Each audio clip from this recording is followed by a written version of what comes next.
Good afternoon. Today is December the 9th, 2025. This is a work session of the School Board Trustees of School City of East Chicago, and the time now is 6:10. The place is the School City of East Chicago Administration Building, 1401 East 144th Street, East Chicago, Indiana. This is also being shown via live stream at www.scec.k12.in.us. This is a meeting of the school board in public for the purpose of conducting the schools corporation's business, and is not to be considered a public meeting. Madam Secretary, roll call, please. Trustee Gomez. Present. Trustee Smith. Present. Trustee Rodriguez. Present. Trustee Taylor. Present. Madam President Gibson King. Present. We have discussion from elementary report from Mrs. Christine Gutierrez. No.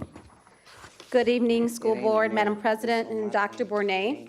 I did pass out 2 handouts, and I'll reference them throughout the presentation.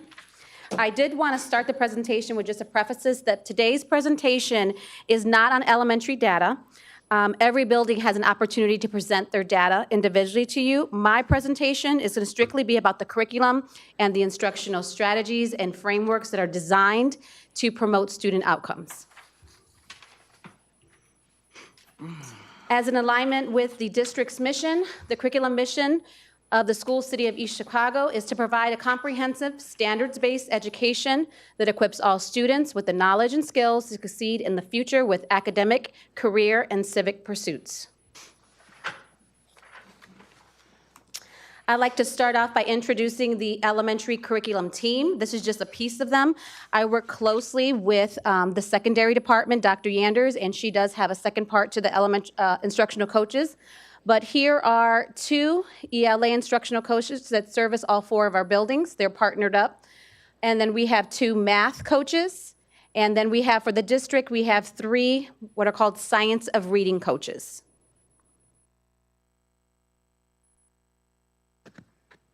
Our current enrollment at our buildings right now is, we're sitting with Harrison with 376 students, Lincoln 312, McKinley 493, and Washington 448.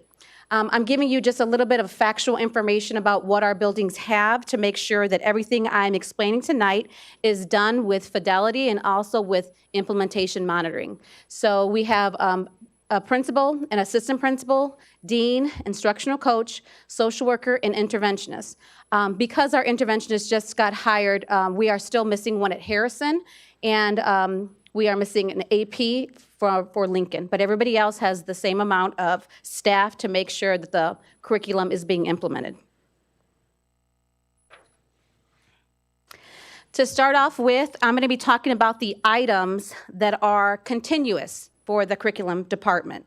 For example, we have the implementation of common district formative assessments. We have developed and we administer short standards-based assessment across all schools.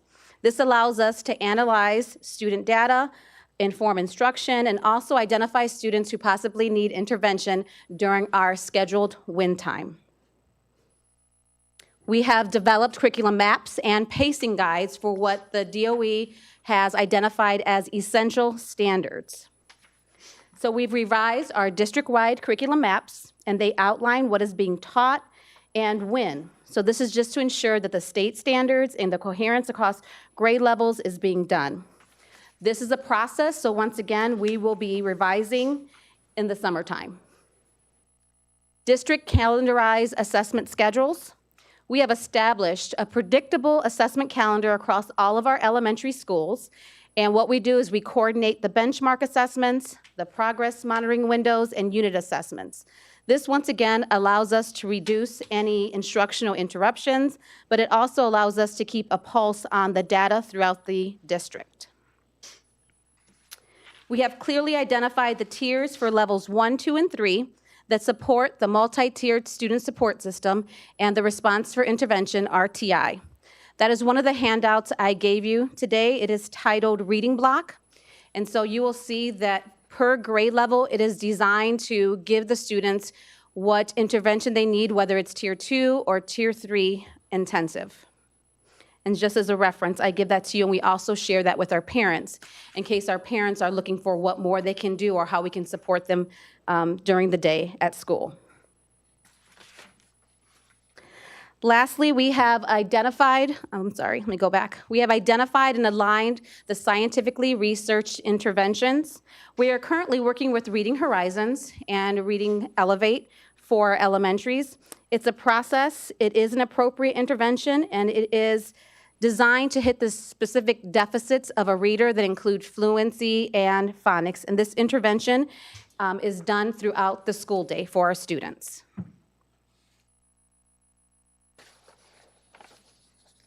And now I'll move on to some updates to the curriculum department. We have shifted this year to departmentalizing instruction in grades in the 5th and the 6th grade. Now, this is an important shift because this allows us to have deeper, more consistent instruction aligned to standards. It also increases teacher expertise in core content areas, meaning they are working with specifically math or ELA. It provides even a smoother transition for our students headed to middle school. As you know, we're one of few elementaries that host 6th grade at the elementary. So this is kind of a boost to when they do get to the middle school, they have had some expectation on routines. Although this is new, we do have some learning curves with being departmentalized, but we're working through that. Most importantly, we are watching the data to make sure that we made the right decision for our students. This year, we have created content-specific instructional coach positions. As you know, in the elementary, our teachers teach everything. So this was the first year where we felt we needed individuals to focus and coach teachers primarily on math or reading/ELA. So it allows the coaches to focus on their subjects, but it also provides job-embedded professional development, and then it strengthens Tier 1 instruction by giving them support of some expertise in the building. Implemented a district-wide instructional framework. This summer, we worked with directors, administrators, teachers, coaches to create a district-wide instructional framework. This was really important to us because we wanted to put out a guidance or an expectation for what it looks like of how we do business instructing our students here at School City. So we do have that designed as non-negotiables in our district. And that was developed for elementary, middle school, and high school. And then part of an initiative to increase our iRead scores, we did prioritize putting teachers in 2nd and 3rd grade who were licensed this year. Now, there were a couple that, because of staffing issues, we do have an EP, but we are very well aware of that, and we make sure that they are either have a mentor or a full coach that's side by side with them.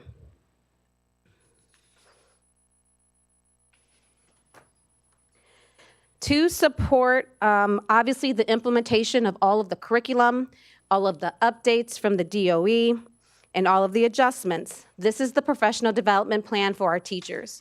Our teachers participate in weekly PLCs, which are professional learning communities. They also participate in half-day e-learning professional developments. There are district-wide training sessions, and then this year we started what's called weekly TLCs, Teacher Learning Communities. And that is where teachers get together in grade level and analyze student work, do planning, and create next steps.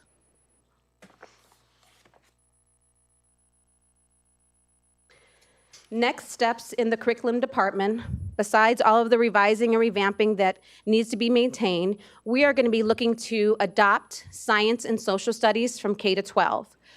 We do have 3-year agreements that are finalizing with the middle school. We're looking to now coordinate with the elementary to make sure we're in alignment with what's being taught. As you know, the new accountability counts for science and social studies. So we have already formed the committees. They are on the personnel report to be approved to attend some of the caravans and vet some of our curriculum with the vendors. So that will be happening this year. We're also going to continue our support for the new reading endorsement licensure by making sure that our teachers are aware of the cooperating colleges or programs or the ways they can earn their points to reach the 80 points and receive their licensure, tutoring services, and keep us on track for that new endorsement. We have expansion of career-focused activities. We've already talked about in couple presentation agilities. So 5th and 6th grade will be beginning agilities. I've worked with Ms. Broadnex, her vision for the CTE program. We're trying to make sure it's aligned with what's happening in our elementaries and our middle schools. So that is something that we will be pushing down to make sure we have career-focused activities. Development of a grade level civic education plan. By the end of the year, our hopes are to have intentional civics instruction planned out per grade level to promote next school year. Another thing for our next steps is that we're hoping that we can have, and we're going to work our best to make sure that K-3, our foundational teachers, are licensed for school year 26-27. So that's where we're headed with the curriculum department. With everything being done, obviously there is some evaluation and some modeling that needs to be done. So my goal for myself and things that have been tasked for me from my direct supervisor, Dr. Yanders, is that we're in every building every week and that we're making ourselves visible, not to evaluate teachers, but to support teachers and to make sure about the decisions that we're making make sense while we're in the classroom. So my goal is to be in the classrooms every week to conduct these instructional walkthroughs. We do have district instructional walkthroughs where we do as a team, as administrators, but I like to do more personal ones with the principal or even alone by myself. And I just focus on instructional practices. I monitor the curriculum, the framework that should be happening in the buildings. Data review, I host data meetings with the principals. We go through the bird's eye view of the building of where they are, and then we plan next steps. They're then expected to take that same format and trickle it down to their teachers and hold identical data meetings, but just within the classroom data instead of the whole building. And then I provide them with follow-up and feedback. And this feedback is for next steps for the principal to support them in how we can be stronger in our instructional strategies or maybe some next steps. And so that is emailed and sent to them. But the whole purpose of it is to increase fidelity, build teacher capacity, improve student outcomes, but also strengthen the collaboration between the admin building and our local schools. So my last slide is just simply the support needed to make sure all of these things are happening. I know that funding and budget approval is a hindrance, is something that we talk about a lot, but I am asking that it be considered and kept in mind that when we are asking for things in the curriculum realm or in the academic realm, that it be prioritized for what our kids need. Our kids are missing opportunities. And so maybe we need to do an audit of human resources because we know that it's people, not programs, that improve academic achievements. And so I just want to make sure that when I'm sitting in the seat, that you allow me to make the best decisions and that you support me with what I think is best for our elementary buildings. Professional learning support. I know that training is expensive, and unfortunately, it's necessary, especially when we take on new curriculum. And this year, we've had several new initiatives where myself and coaches have had to train ourselves in order to train the teacher. And it's really not a best practice to have to implement these big academic initiatives. So I'm asking that professional learning support trickle down to our teachers. It's different for, I appreciate the PD, but we really need to be making sure we're investing once again in the people, not the programs. And then support with the renewal of curriculum and adoption process. We're in that process now, so we're on a trajectory to have a decision by May. We've done a timeline of what we want to do with our committee, with the rubrics, with the vendors to come in. And so at the end of the day, when that decision is made in May, understand it was made with stakeholders' involvement.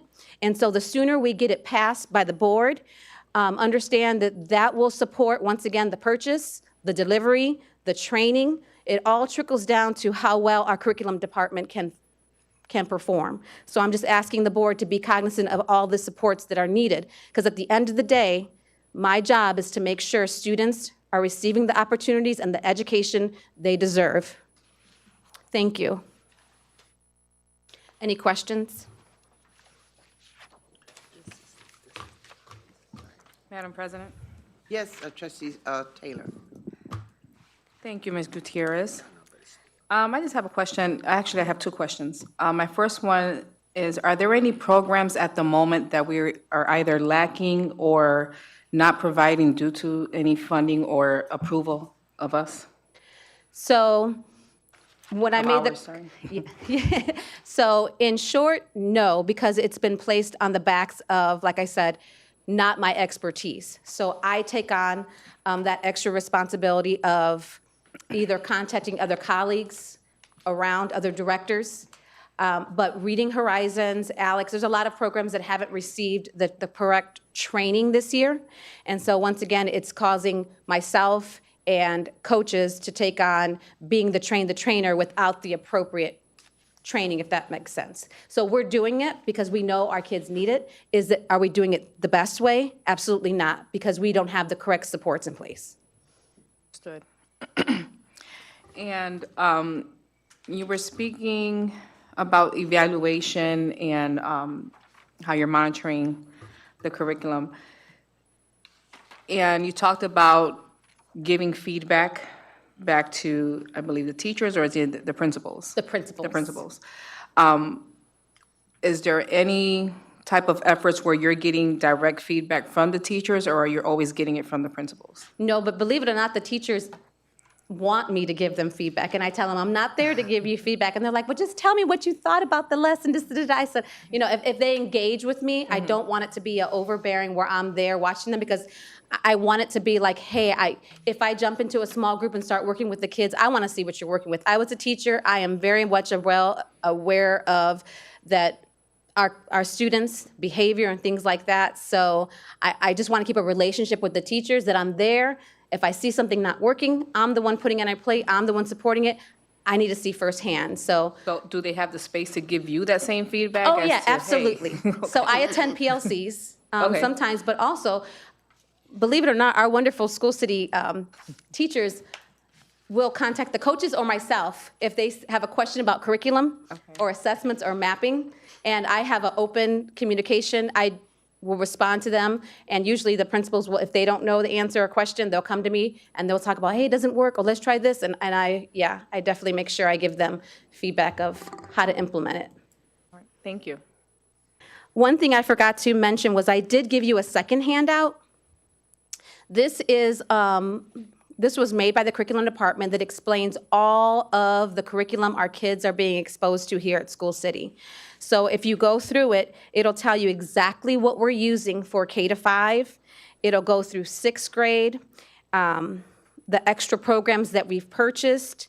And a lot of these things, this is the high-quality curriculum, and it's a big deal to me because I want people to understand is that this curriculum is important to making sure that our kids are exposed to rigorous, high-quality curriculum. And so this is chosen and designed to give our kids exposure to all of those great academic learning opportunities. And so this is also on our website for our parents if they ever have any questions to know what type of math, because a lot of the programs now they're selling will say, like, if you get iExcel and you click on what program your child is working on at school, we'll help you at home with per unit. So I want our parents to be aware that if they do purchase something at home to support their kid, they can find our curriculum and match it up. Any more questions from the board for Mrs. Christine? Madam President, Yes, trustee Gomez. just two quick questions. Your introduction slide had, I think, 1,000 some students and 100 some teachers. That breaks down to about 15 students a teacher. Is that right? Per classroom? No. It depends on what building you're in. Remember, we are zoned. Yep. So depending on the population in your building and the number of sections that are open, it's not as concrete as 15 per. That would be if we hosted everybody in one building, we'd be able to do that ratio. And then you still wouldn't be looking within grade level bands. So some buildings have up to 20 students, some have 25. It just depends on what zone has the highest population. That's what I was asking, because I figured as much. It seems a little too clean at that number, but, so the follow-up question is, are there classes that are, if you will, I don't want to say overcrowded, but, We have large classrooms. Unfortunately, when it comes to fourth, fifth, and sixth grade, we don't have a number for what's happening. I would say the biggest thing is not the number, it's the space, and it's the size of the actual classroom that the teacher can maneuver and actually do effective lessons inside of there. I think that's the bigger thing when it gets to larger numbers.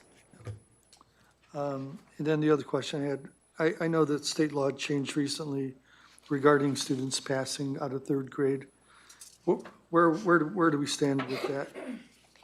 Can you tell me how are we approaching those students that are failing, if you will? Okay, so the students who were labeled at risk in second grade or did not pass third grade were automatically being placed in what's called a Reading Horizons Lab.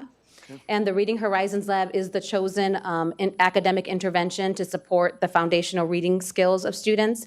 And then students who were tagged at risk in second grade who are now in third grade, they are also in a lower lab titled Reading Horizons Discovery. That is the curriculum that interventions are using during WIN time to pull those kids to give them a little bit more of what they need. Not knowing what the classroom's like, are they, I know you can't move them up generally not a whole level if they're already behind. So you kind of got to stair step them to that way up there, but We do have to expose them. There's opportunities to increase comprehension with students, and that's kind of the barrier that happens, but we also have to do first things first, which is Right. phonics. So we've made sure that we've chosen a program that has explicit phonics instruction, and along with that, our goal this year for second grade is fluency. That's huge, allowing our kids to understand, become fluent readers, which we can then tack on to comprehension. So it's just being very specific in what that student needs, opposed to an umbrella of giving them a book to read. There's lots of different skills a reader needs to become proficient. And so our job is to look at data, progress monitor them, and maneuver them into groups to support what they need. and if the third graders from last year, did we move all those kids forward into No. fourth grade? What would you say the percentage is? We had a very low percentage. I don't have that with me, but you remember a lot of our population have what's called the good cause exemption. So we do expect our ELs and our special ed to pass as well. But because of that stipulation, some of them with that cause were able to move on, but if they did not have that cause, they stayed behind. And if an IEP or a case conference decided that regardless of the good cause, they wanted them to stay behind in third grade, that's a case conference decision.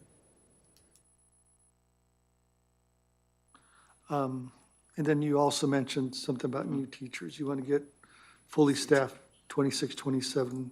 License. Our goal would be to have our primary foundational skills classrooms with fully licensed teachers. We understand that we appreciate our EP teachers, and we recognize them as licensed teachers as well, but we also have to give a lot of more resources to those teachers to support their new career.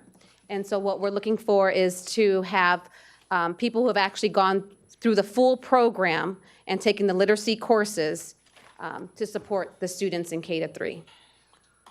Would you expect those new teachers, the X amount that you need to fully staff K through 3, are you realistically looking at an experienced teacher or out of college?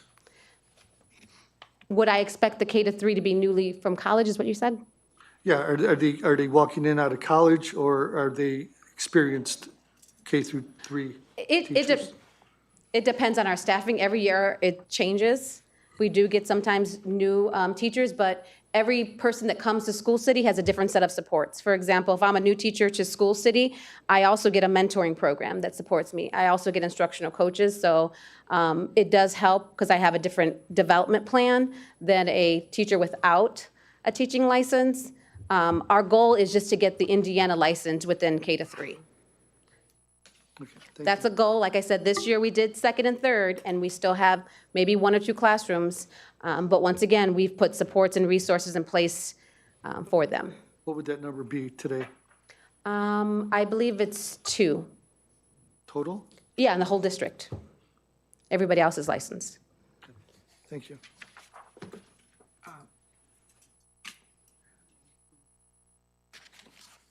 And maybe I misunderstood you, or, let me make sure I'm on. Did you mention something about the CTE program? Yes, I did. Could you just briefly go over that, just a few more? So one of our next steps is the expansion of career-focused activities. And so the goal of the CTE program is obviously for our kids to make a very informed decision, one, on a pathway with the new grad requirements, but also into the programming of making sure they have the skills. And so that is trickled down to making sure our kids are just informed. So that includes the agilities, that program that we talked about earlier, having the kids recognize what they're good at a very young age, and then maybe even recognizing what they're not so good at and helping them build those agilities within themselves. Yeah, I appreciate that. I appreciate that because when you tap into, when you know a child and you can tap into what they're good at, that does give them the leeway, give you the leeway to know how to approach the situation or the child in order to elevate them. Yes, and it's great data for the teacher. We just completed the work profiler in grades 6 through, I believe, 12th, and everyone in those grade levels took a work profiler, and at the end of it, they were given 3 agiles that talked about their strengths, so if they're good at managing, organizing, and things like that, and then the next conversation is, with those skills, this is kind of a career focus that you would be, something that you would be good at. So this might sound kind of out of the ordinary. Will we be starting with students in middle school? Yes, well, we went down to 5th grade, so in the elementary. Great, okay. Yep. Thank you.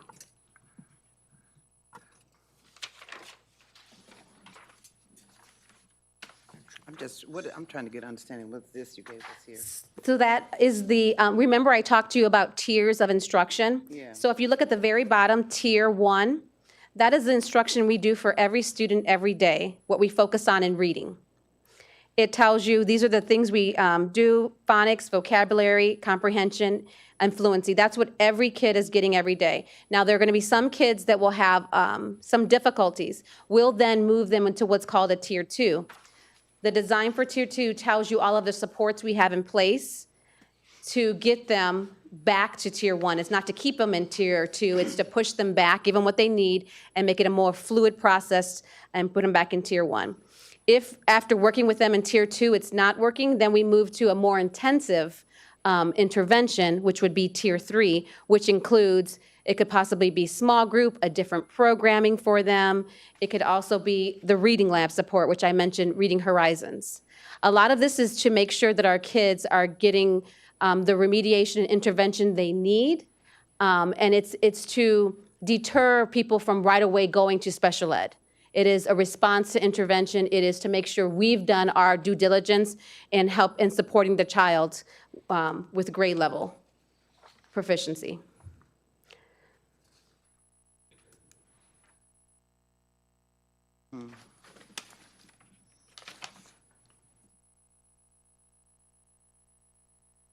Okay.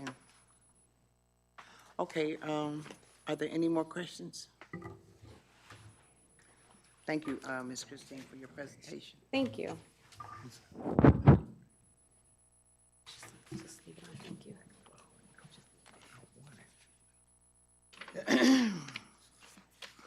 Now we're going to our board meeting.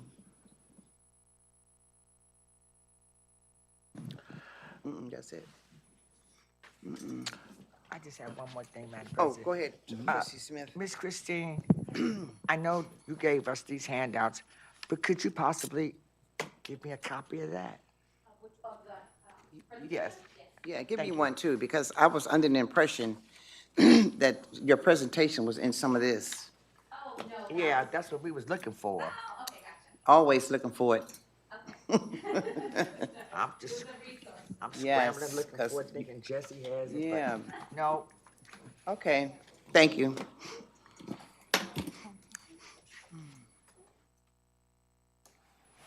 Okay, are there any questions regarding the claim docket?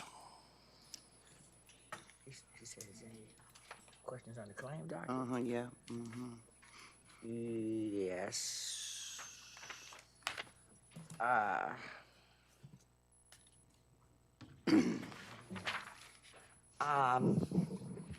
Page 1. Claim 92978.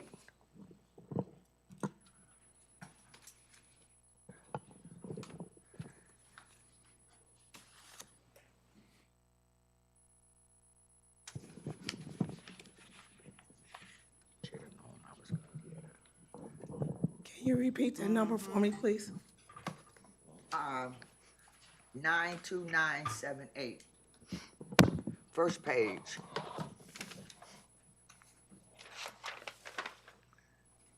Oh, the claim number.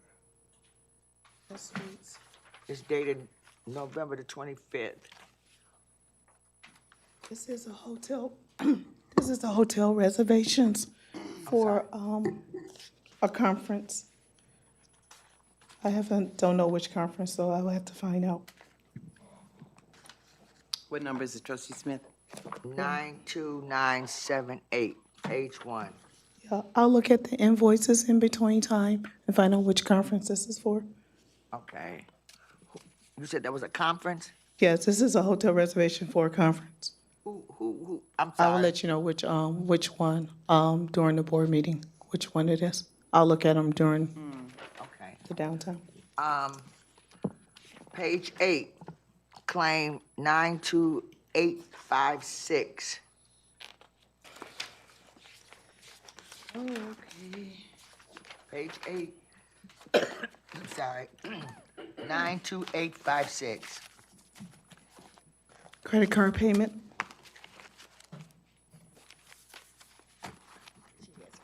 92856. 92856.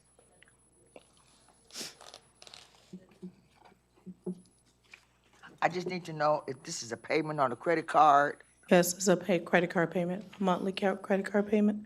for the superintendent or just the credit card itself? I mean, the district credit card. I do believe this month, this was, no board members were on this credit card payment this month. Okay, now, page 19. Claim, you can stay on that page because I'm starting from 93112 to 93128, which is on the second page. From page 19, It's gotta be on page 18. 19, 19, what's the number you said, 93? 93112. 93112. Then it goes to 93118, 93119, 93119, 93120, and it goes all the way to 93128.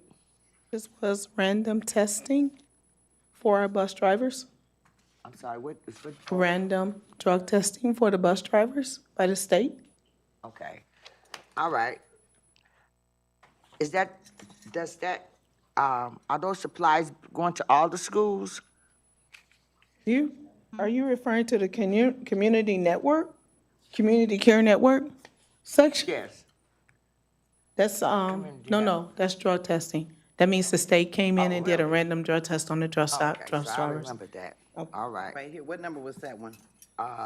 Nine, Page 19, 9312, and it goes all the way through 93128. It's on your second page also.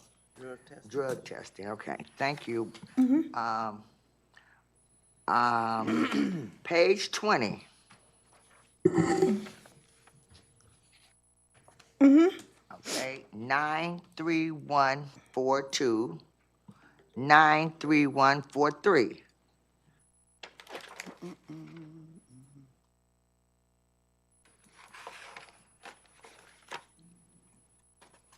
That is, a counseling service. I would have to pull the invoice on you to tell you exactly which counseling service that is. I do believe that tell one you what- is, I do believe that was the Infinity Counseling Service from Special Ed. I will Okay, pull the invoice though to make sure. okay. Now, my question goes from you to Dr. Bournier. Did we not vote that down, Xfinity? Good evening, trustee Smith, you're talking about the Infinity. The board approved the contract for Infinity to provide counseling services. Well, I was on vacation, so I just need to know. So, That's, you can mix it with the other. this is a This, different one? this one here is for special ed counseling. Okay, Yeah, this is out of the special ed department. This is a contract would have been approved back in, probably July. okay. I just needed to know. And just, well, this basically is self-explanatory. Page 29, 3164. It says 39 what now? 93164. Oh, Good Heart? Yeah, licenses. On page 29, Page 20, which page? 93164. Page 29? 20. Oh, I'm sorry. I'm sorry, yeah, I got stuffed ears going up here. I'm sorry. It's health. That is a health curriculum, and that would be in the high school. Those are licenses for software, I do believe. Okay, thank you. That's all I have. Madam President, Yes. so I pulled the contract for Infinity, just to Yes. answer that question. Yes. And that is for school-based counseling for 7 schools. They provide therapeutic groups for students daily, individual counseling for students, family counseling, et cetera. So that's for, That was the, seven schools, you said? yes, Okay, yes. thank you. Okay. Okay, thank you.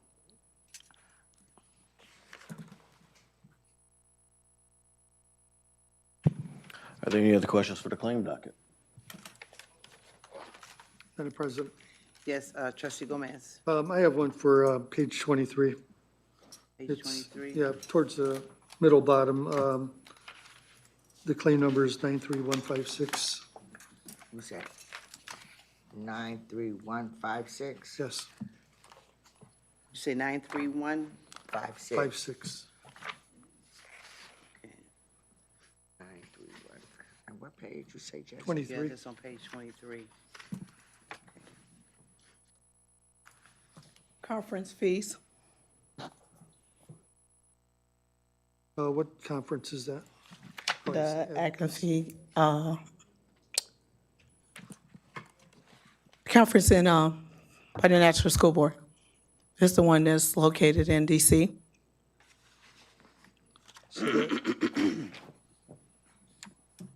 This is, Is that for the one coming up? I'm sorry, Is that for the conference that's coming up? yes.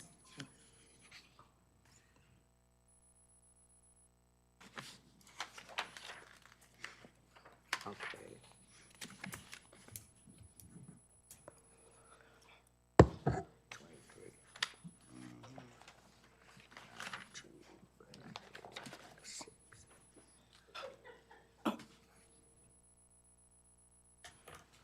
Okay. Any other questions for the claim yeah, docket? just, this, they're not on the claim leader. The man that did our pools, what was his name? The man that did the pools?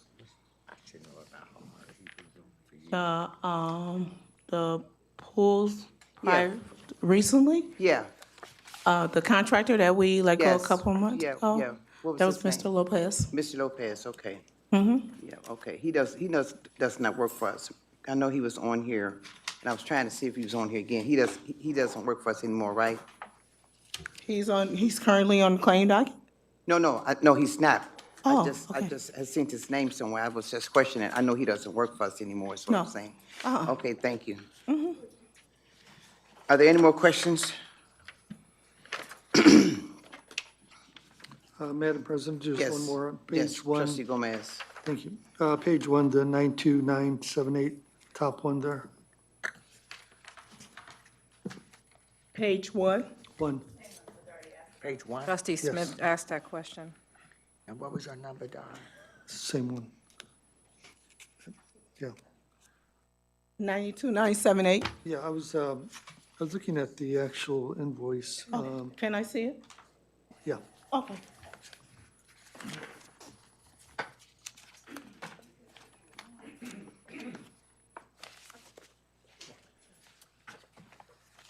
So it was this one here. It showed, What number did you just say? The same one I asked about. 92978 is the first one. Yeah, the first one. I don't know what I did with it. Okay, I know it was a conference in Here it Georgia. is. Like that. That's what I Oh, was yeah, trying to okay. find out. Fairfield Inn, that's, clear on she the said she was gonna invoice. tell us who this was for in the board meeting. She said she was gonna find it. Right. All right. I hear this. Yeah. So I don't know what conference this is.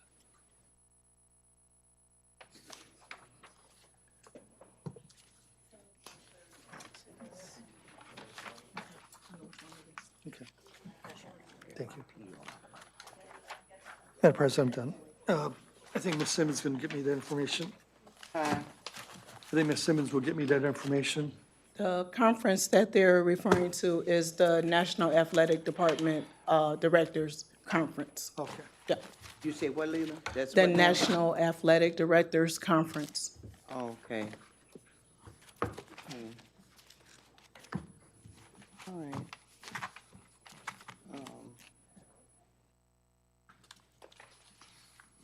Again, are any other questions for the claim docket?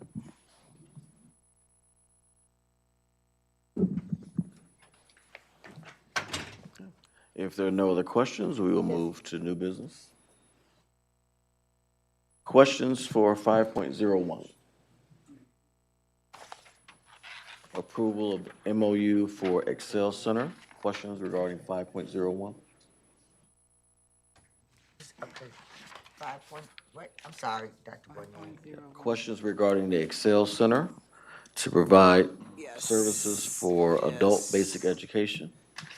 Okay, Excel Center. No problem.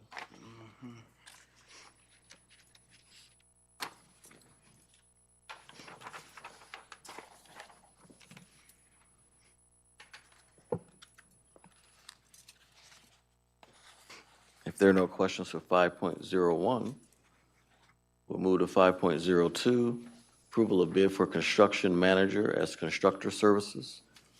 Questions regarding 5.02?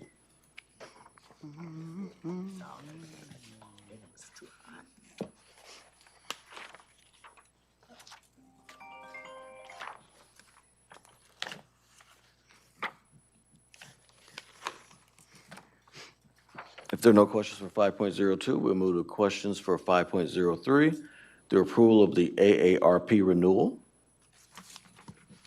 Questions for 5.03?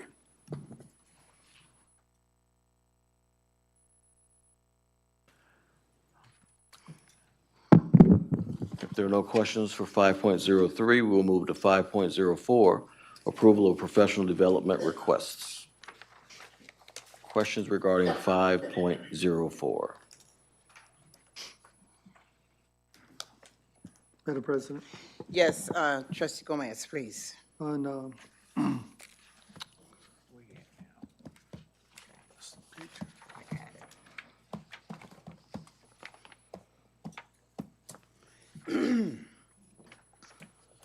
line item 3 there.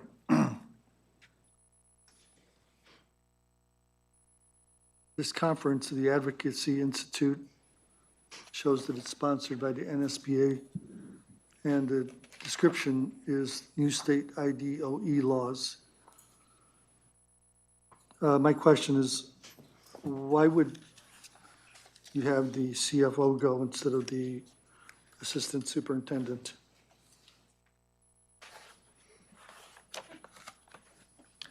So last year, when we attended that conference, most of the talk and the new laws that were being made were because of different finances that was being cut.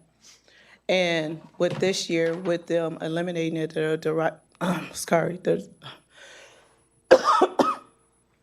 Department of Education and also the funding of federal is the reason why I am attending the conference in DC. It was more finances that was discussed last year at that conference.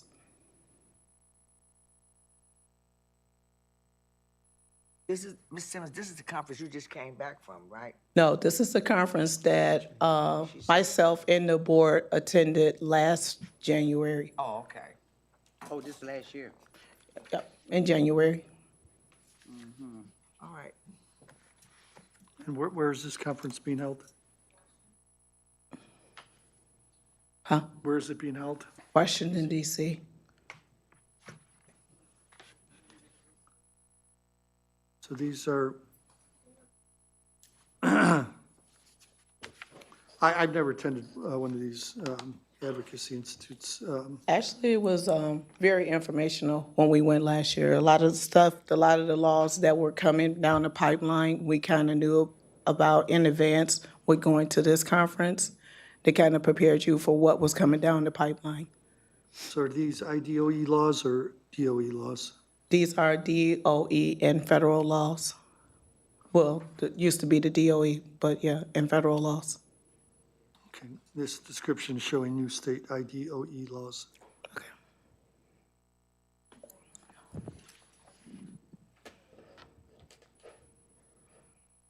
And it should show what? It should show DOE is the IDOE.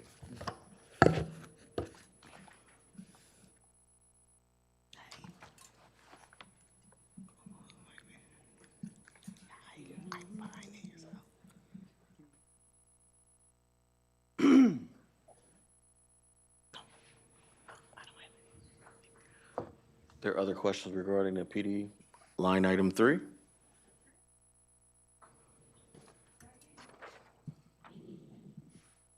On the last one, Madam President, the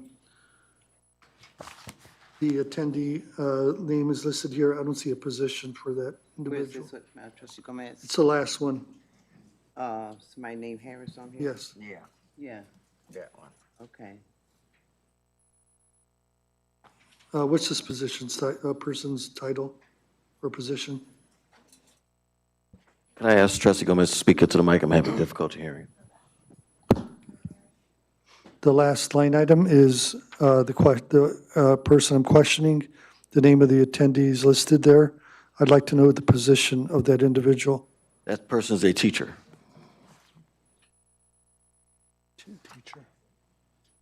Teacher. Oh.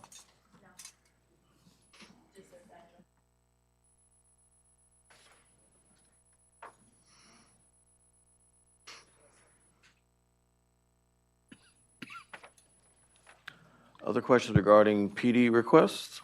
Do we have the actual PDs, the actual seminars? I don't see it in this packet.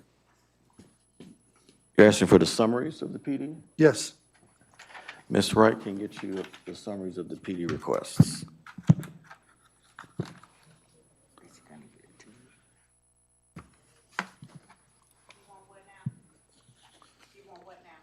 The board has requested, under professional development, to have a list of all the conferences, like the registration date, the location, basically whatever you would receive and input into this document here, the spreadsheet.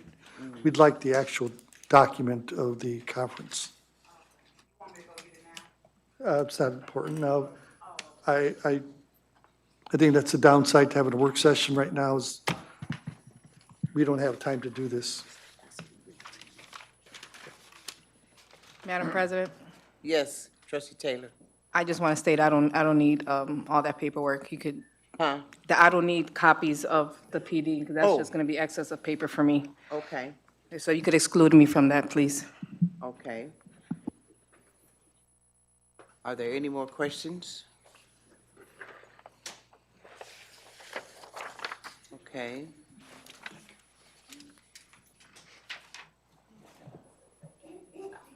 Okay. Okay, if there are no other questions for PD requests, questions regarding the personnel report?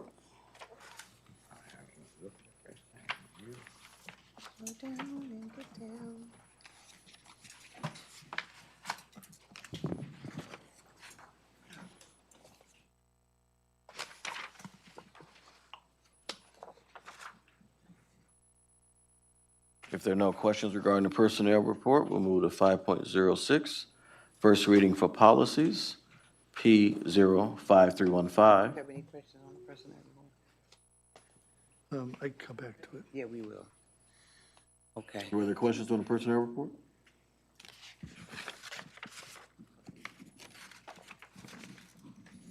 Okay, no questions. Policy, P0. I think you got a question. Oh, I was waiting for someone to say there's questions. Yeah. He don't, okay. Thank you. Mr. Guardiola from Human Resources is here to address any questions on the personnel report.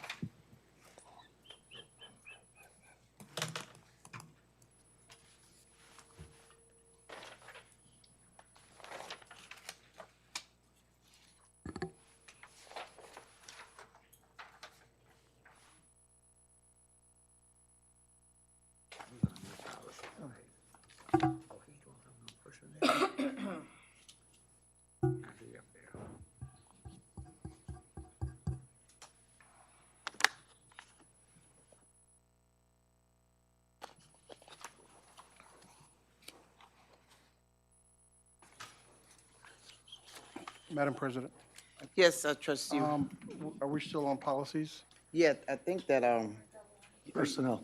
we on personnel. Still on personnel? Yeah, we on personnel, Joel. Did you have a question down here? I'll wait to the next one. Oh, okay. All right. Mr. Guardiola, item number 5, there is a resignation. Is that job being posted?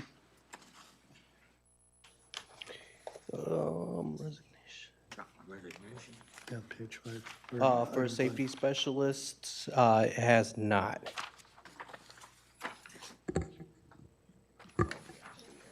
Are we looking at filling that position? We are, I was talking to Rick a little earlier of a candidate that he wants to bring in. Great, thank you. You're welcome.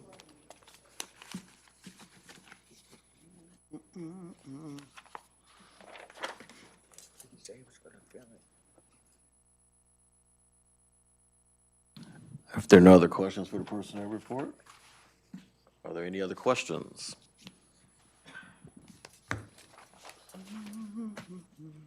Okay.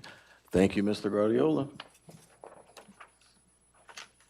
Questions regarding policies, first reading, P05315, homebound instruction, and P03030, nepotism and conflict of interest. Madam President? Yes, trustee Rodriguez. Okay, so it seems like we're revising policy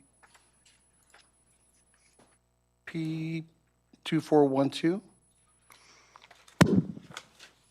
Because I noticed that that's what's attached. And the title of that, just give me one second, is Homebound Instruction Programs. So my question is, P05315, would that be P02412? I may respond unless someone from the policy committee would like to respond, or Attorney Harris. So the Indiana Department of Education recommended the addition of an item for the policy, and their numbering was inconsistent with our numbering.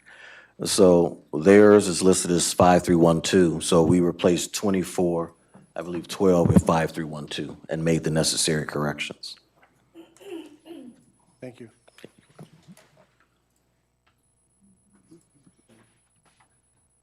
Thank you. Any questions regarding policy 303030? Okay. If there are no questions regarding item 5, any additional questions regarding item 5.06? Questions regarding 5.07, short-term service agreement with Mazzy Education.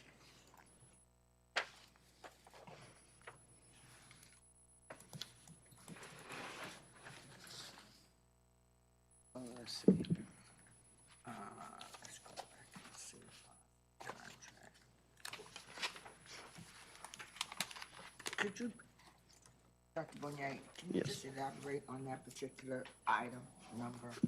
Absolutely. So we are requesting the board to approve a short-term service agreement with Mazzy Education, specifically to work on a 45-day contract to support Title I application and federal grants. Ms. Mazzy Education, Dr. Williamson has worked for the board previously in the past school year, and he is going to support that office. And he has all the information that is pertaining to that particular title fund, right? Well, once approved, we will have access to that information. He hasn't worked with us now at this point for almost 6 months. So he will have to reconnect and get access to those documents. And so you said it's only, what, 45 days? Yes, ma'am.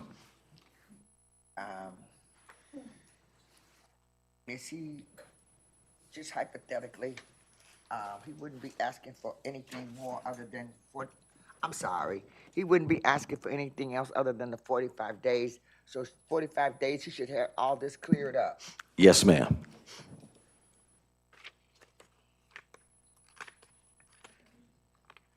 Any other questions? Who, did you do this contract, Ms. Harris? No, this is the contract that was presented to us. I reviewed it, but I didn't draft Oh, it. you reviewed it? Yes. Oh, okay, Mazzy always provides their formal contract. yeah. Well, we just got it, though, you know. We And didn't it's have it. 45 days. And after 45 days, we should not have to go back and revisit this, correct? That is also correct. Okay. And we would like to get a summary when he finishes whatever it is that he's doing. We like to get, the board would, Yes, ma'am. we'd like to get a copy of that. Would appreciate it. Yes. Madam Okay. President, Yes, trustee Gomez. I have a problem with this contract. We're bringing in this individual, as I understand it, because we have the director of that position not at work currently. Is there an expected date, Dr. Barnett, when that individual will return?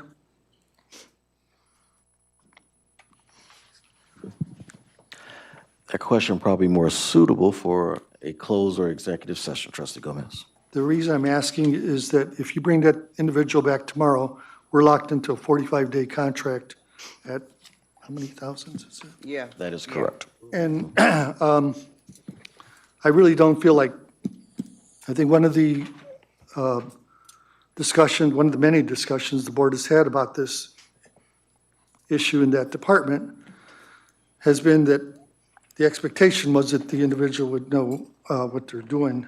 And right now, we're finding ourselves throwing another contract from the same company at this individual. So theoretically, you could bring back that individual tomorrow, and now we're at 45 days, and we're locked into this contract.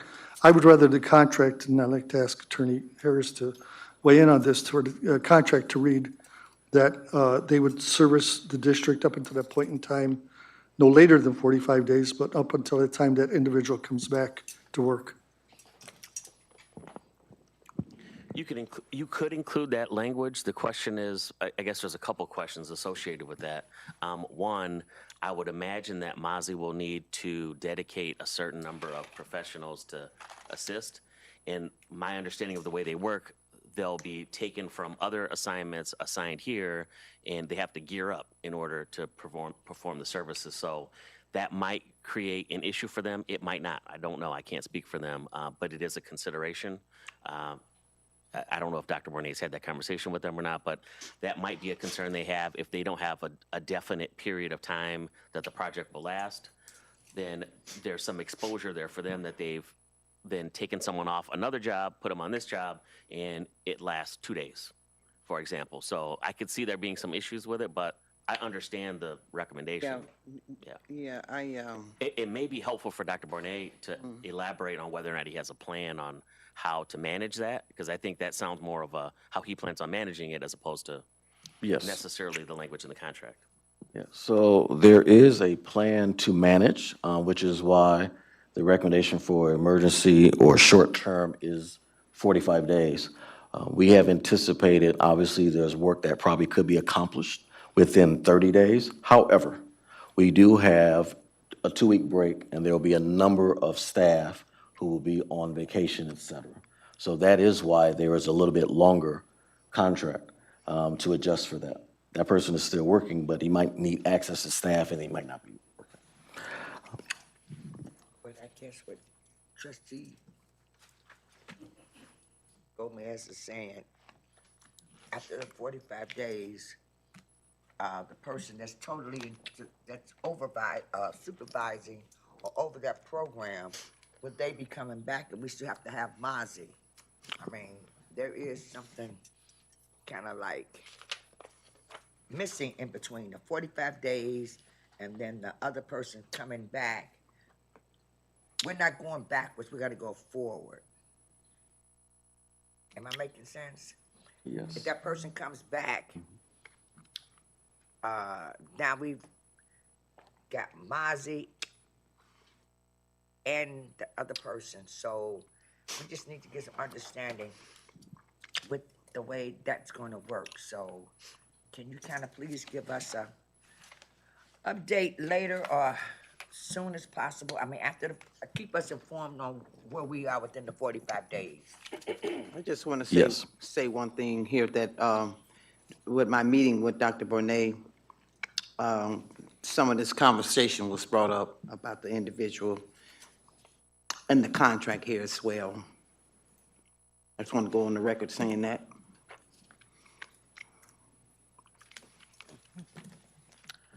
We just want to basically make sure that we're covered.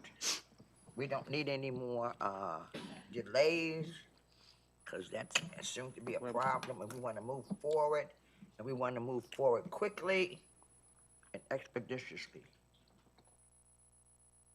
Agreed. Hopefully it'll be within the 45 days. Okay. If there are no other questions regarding 5.07, 5.08 is approval of contract renewal agreement for Harris Law Firm.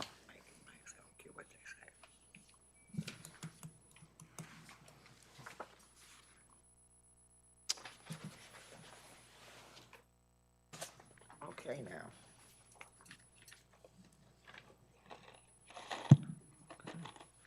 I got some questions that I had asked, and when we were in our meeting about the firm. We have a contract that these positions, when they are about to expire, they're supposed to be posted for bids. And that was my reason for talking with you the other day when I asked you to post a position. But I see something else happen, so I'm trying to figure out what changed everything. Thank you, Madam President.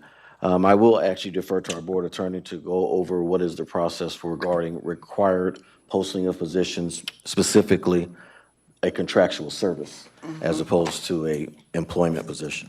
All right. You can do that, Mr. Harris. Okay, so this is a little bit different because we are talking about contracted services as opposed to a position.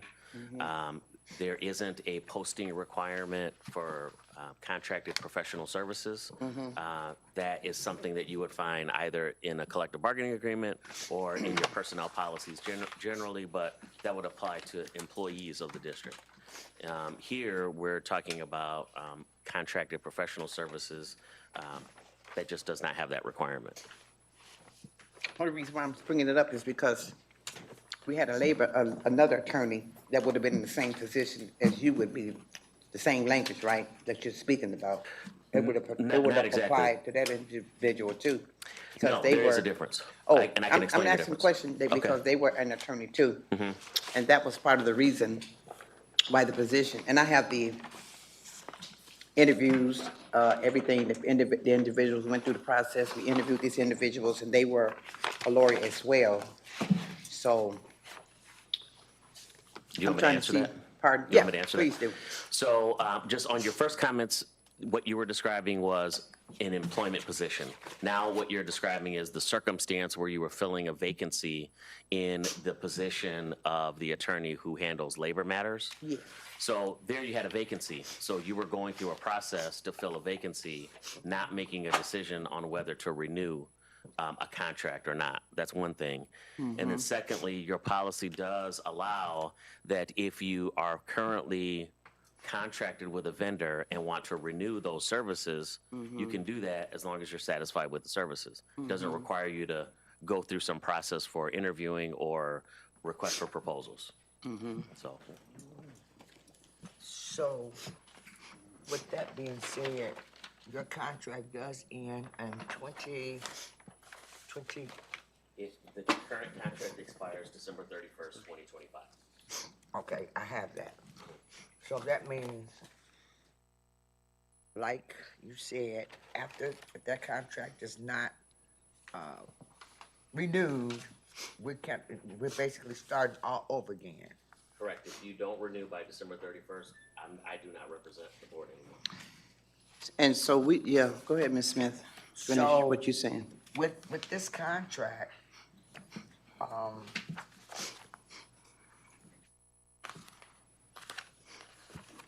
I had a lot going on here. With this contract, it did end in 2025, and I was thinking that it ended in 2026, but it does, but 2026, but in order to have representation for 26, this contract has to be voted on. Right, it has to be voted on, which today is your last meeting of the year. It's the last day Correct. you're gonna do business, so this is your last opportunity to do a contract this year for next year. Because we're not having any more meetings. No, we're gonna have a meeting. Let me correct that. There will be a meeting. When? Okay, we're gonna have an exec session on the 18th. And then it was gonna be, But that's not gonna be for this. yeah, we can have another meeting. And the We reason, can't vote in an exec session. no, we're not going to vote in an exec session, but what I'm saying is that there's going to be a special meeting to deal with some more issues that we have at hand here.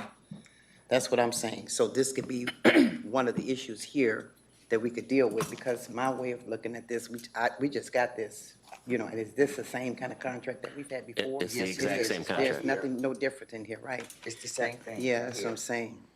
And that's why it's entitled a renewal as Yeah, opposed to yeah. something new that you're receiving. Yeah. So my concern is, after, if this contract is not voted on, we will be without legal representation Yes. come January. I understand that we only have one meeting.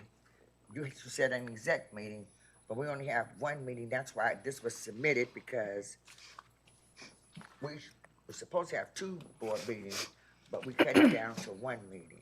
So that's why this was submitted, to make sure that we were on top of, that your contract was ending. And we cannot go into the year of 2025 without any type of legal representation.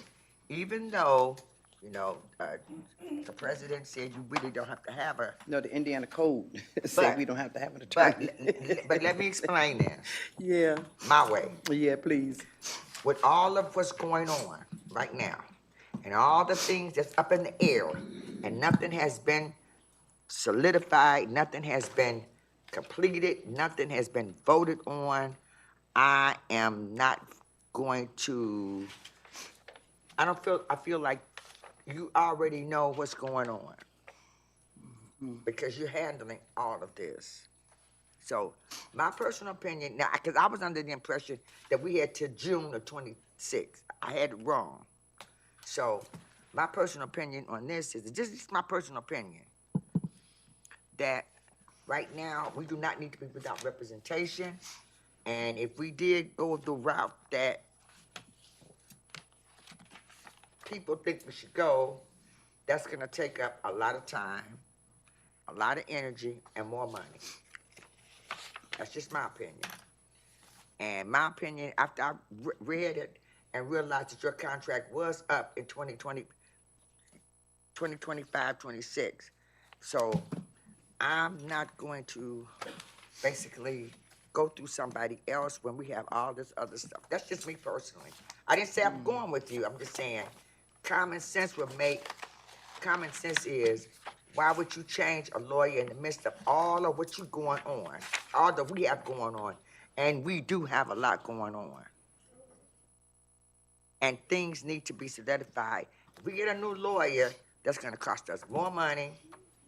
And then we have to go, we're falling all the way back. So that's just my personal opinion. Anybody else agree with me? They can agree with me, but if they don't, we don't need to be held back any longer. He So- explained what the situation at hand was from the process that we've done before, right? So you explained what we've done before. You explained the situation at hand, is what Dr. Bonet was asking you to explain. I think I've explained the process for you, yes. Yeah. Okay. Madam President, Yes, trustee Rodriguez. the second paragraph of the contract, how it states, I'm trying to, can you hear me? yeah, go ahead. Okay, I'm just I'm trying to sorry. find something. So the second part of the paragraph of the contract states, Jewel Harris of Harris Law Firm, PC. Oh, wait a minute, you said the second, The second paragraph. okay. So I guess my question is to Jewel, can we change the word of to and? Because obviously, there may be some times where you can't be here, or we can actually have Where we at? a sense of representation. We can, that's how we treat it anyway. I mean, we do that now, and that is what's intended by that language. Okay. So the way it typically works is at your first meeting of the year, you designate your actual legal representative that has to be a person.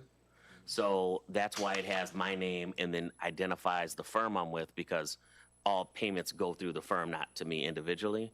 And then if you look at paragraph 2C, it goes into that designation that we do as a formality, where you designate me as your legal counsel, and then typically it's been Ms. Simmons that you designate as your financial representative, or I don't remember the exact title, but something like that.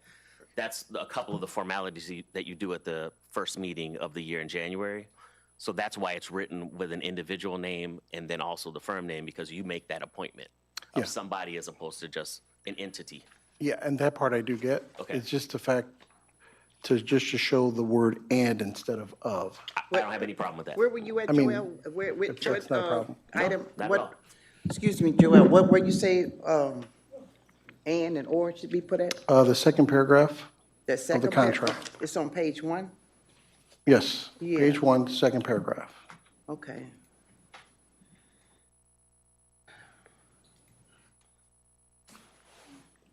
Okay.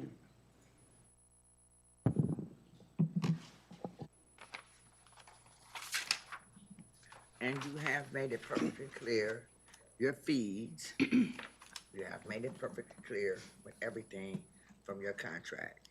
I know, Yes. I'm looking at it, Yes. and all the extras, there is a charge, which I understand that, because sometimes we have taken you out of the realm of just being the lawyer for School City of Chicago. You've Yes. kind of gone above and beyond. Yeah, the way that's structured is that's within the board's control. There's a retainer fee portion of the agreement that's for attending all the meetings such as this. Right, that's the Yeah. 4,500. All your regular calls, Right. emails, all that's included on the retainer. Right. Anything addition to that is based upon what you request. So if you want to have control over any additional fees, no call, no text, no, right, you could, that's all within your control. So you've got the control, not me. But I know, okay, and it's 45, well, you say the letters, phone call, all that's in here. That's what I was explaining to the board. Yes, They it seem is. to think that, okay, so whenever anything else accumulates over this, where is all that coming from? So, That's what you was All those saying. meetings that we were having. Yeah. Well, No, I'm the glad you meetings is mentioned in it. here. There's The a couple meetings, things. the meetings is in here. There's a couple things that I could From my explain there. understanding, right? Mhm. Is I'll that explain. right? I'm gonna Okay, explain that's it. my understanding. I'll explain it to you. Explain it, Okay. please. So there's a flat fee, which is a retainer of $4,500, which Okay. covers Correct. all of our meetings. There are some times we'll have 3 meetings in a week, right? Yes. So what's contemplated by the agreement, and this is the format you had even prior to me coming to the district. The last attorney had the exact same arrangement, by the way, and it has not increased or changed since then. But what was intended to be covered under that was 30 hours of work. The way I've treated it is I don't even give you the minimum of 30 hours. We go well beyond the 30 hours that's included there, and don't increase the fee at all for doing that. What happens is, as a result of doing that, there may be times that we have to use other attorneys in the office for the extra stuff, and you get a bill for the extra stuff. And those are all detailed in the detailed invoices that you receive.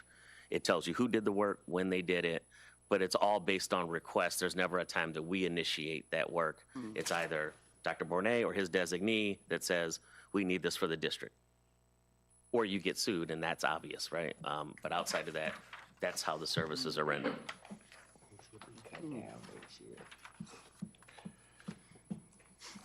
And in the description of the invoices does mention what took place with that amount of hours that you're, Yes, and I imagine Ms. Simmons can speak to that as well, but I think we're very detailed. okay.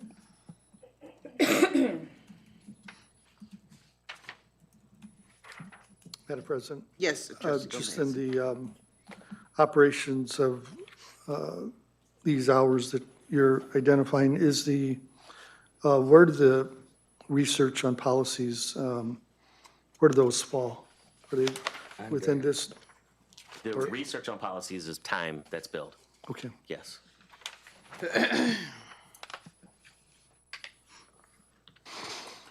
And everything else that's out of the realm, right?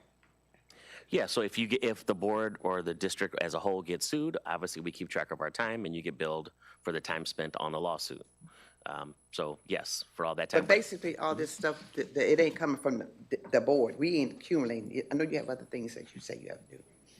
So we're not accumulating the bulk of this, are we? No, the bulk of the what I'm- board's that's what I work was- is done under the retainer. Right, that's what I'm The saying. rest of the work is generated primarily by the administration because they're Yes. involved in the That's day-to-day. what- So when they Yes. need contracts or there are issues, personnel-related issues, or there's Yes. all kind of things that go on within the district, that always comes from the administration side of things. And all the board side of things is your meetings, et cetera, for the most part. Yes, uh-huh, So that's where the, yeah. Okay. Did you want to say? no, Oh, Miss. I understood the contract and I understood all of this. And when we start to go above and beyond our, Read the board, though. our designated,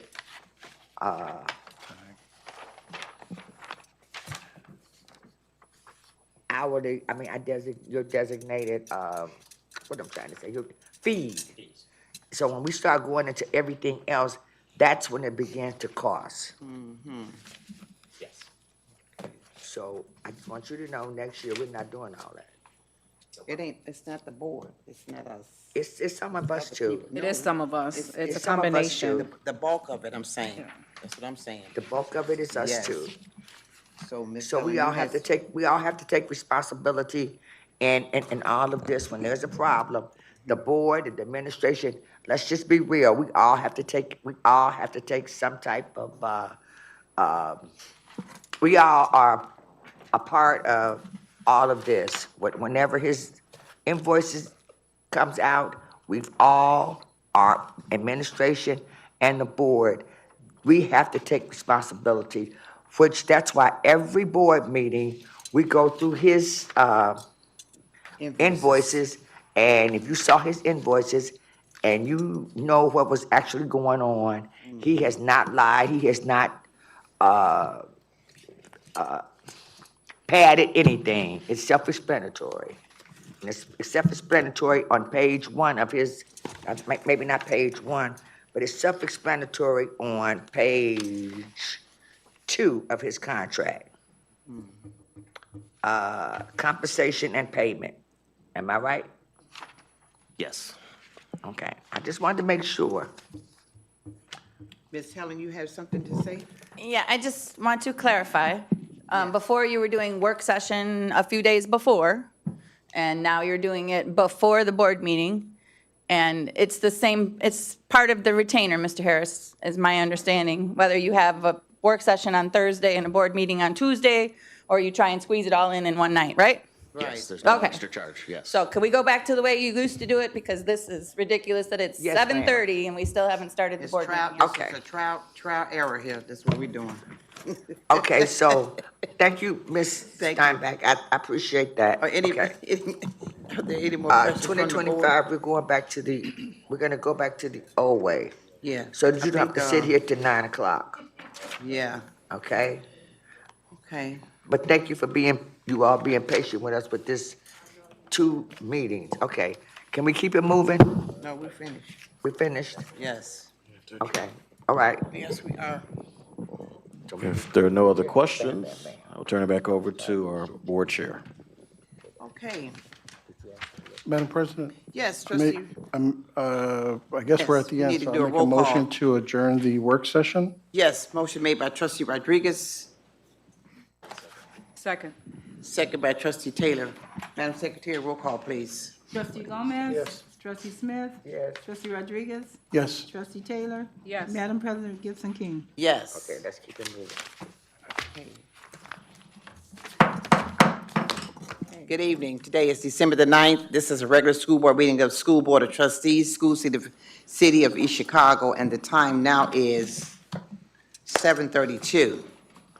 The place is the School City of East Chicago, Administration Building, 1401, East 144th Street, East Chicago, Indiana.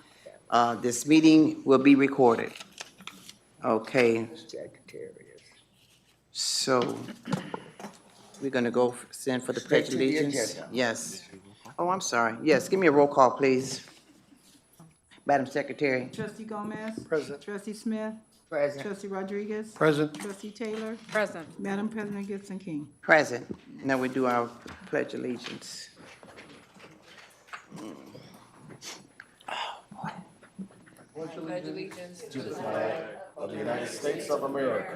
And to the republic for which it stands, one nation, Under God. indivisible, with liberty and justice for all.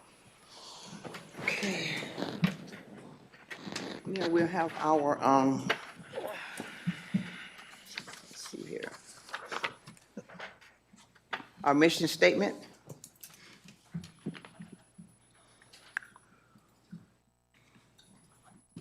Our mission statement, Yes. Dr. Boyd. 103, mission statement. I'm sorry, I was waiting you to identify that you wanted me to read it. last- Oh, well, I'm just reading his, what I'm saying right here. I thought we had said we were going to rotate the reading of the mission statement to each trustee. Oh, I guess so, We I don't wasn't- recall I that. wasn't aware of I that. was not either. Yeah, because you read it the last time, so I thought you were We rotating. do that starting at the The beginning. School City of East Chicago educates and empowers every student Yes. through aligned instruction, meaningful partnerships, and differentiated practices to ensure success in life, college, career, and civic engagement. TC, so, yeah. No, so it was 1.04. You finished, Dr. Bonet? Yes, ma'am. Okay, so we're going to go to 1.04, certification. The number executive session, Indiana Code 5-14-1.5-6.1. Now we'll go to the agenda, approval. Just so we're clear on 1.04, there were Yes. no executive sessions held. No, it said no Yeah. executive session. That's I- what it said. I just wanna make sure. Oh, yeah, Yeah. that's, okay. Yes.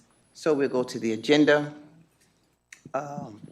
Approval of the agenda. Madam President, I make a motion to approve the agenda. Motion made by trustee Smith. Second. Made by trustee Gomez. Okay. Are there any responses from the audience? Can I get a motion? Approved agenda? Oh, I'm sorry. Are there any questions from the board? I'm sorry. Okay, Madam Secretary, roll call, please. Trustee Gomez? Yes. Trustee Smith? Yes. Trustee Rodriguez? Yes. Trustee Taylor? Yes. Madam President Gibson King? Yes. We go to the administrative report. Superintendent Bonet? Yeah. Good evening, Board of Trustees. This is my report for December 9th, 2025. First, I want to thank our board president, Patty Jo Gibson King, for inspiring us with her Students First picture, which she displays prominently and proudly at every board meeting. On display tonight, in front of each trustee, are the winning student entries for the Digital Design and Marketing Holiday Greeting Card Competition. The competition was held with the following CTE classes: Mass Media Production, Marketing Fundamentals, Graphic Design and Layout, Principles of Design, Digital Design and Graphics, and Digital Marketing. Students had to design a holiday greeting card with a cardinal theme. We selected 4 student winners, a first place, a second place, a third place, and an honorable mention. Those cards will be printed by our students in the internship working with Mr. Torres in the print shop, and they will be shared with our staff as well as with our board members. Thank you to Ms. Alexander and Ms. Artis for supporting this project.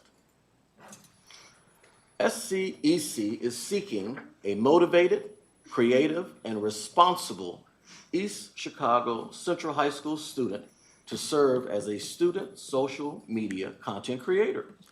This role is designed to highlight student life and promote the positive operations, events, and culture of our schools through engaging social media content. The content creator will provide a student's perspective while upholding the values, mission, and standards of the school district. Interested students should submit an application including a short statement of interest, why they want this role, and examples of creative content, photos, videos, captions, or graphics that they've designed, and they must include one teacher or staff recommendation. Applications are due by December 12th, 2025, by 3:00 p.m. to the superintendent. Our senior quarterback, Darion Morris, was named to the Indiana Football Coaches Association All-State Team on Saturday, December 6th, 2025. Let's give Darion a hand. Darion was recognized as a Class 4A Senior All-State on offense for his outstanding achievements in rushing yards. The varsity boys basketball team was victorious in their game against Farragut Career Academy in the Lakeshore Classic on Saturday, December 6, 2025, with a 77-70 victory. Great job, boys basketball.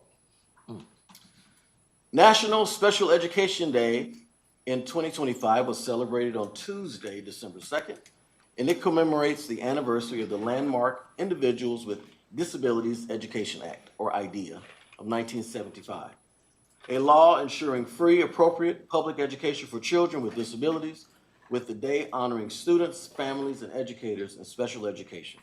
We want to pause to recognize those 37 teachers of record, our 54 paraprofessionals, our 2 coordinators who support this National Special Education Day.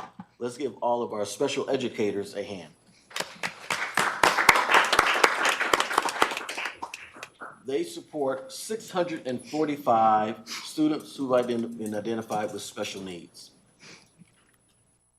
We are incredibly proud to announce that our very own Ms. Maria Lopez has been nominated for the prestigious Indiana School Counselor Association Counselor of the Year Award. This nomination recognizes her unwavering dedication to the well-being, academic success, and social-emotional growth of every student at Block Middle School. Whether she is guiding students through challenges or helping them plan for their future, Ms. Lopez is a vital pillar of our Cardinal community. Several SCEC staff attended the Lakeshore Classic Corporate Luncheon on Tuesday, December 2nd, 2025. Our East Chicago Central alumni, Etwan Moore, was the keynote speaker and was presented a plaque from the school city of East Chicago. Let's give Mr. Moore a hand.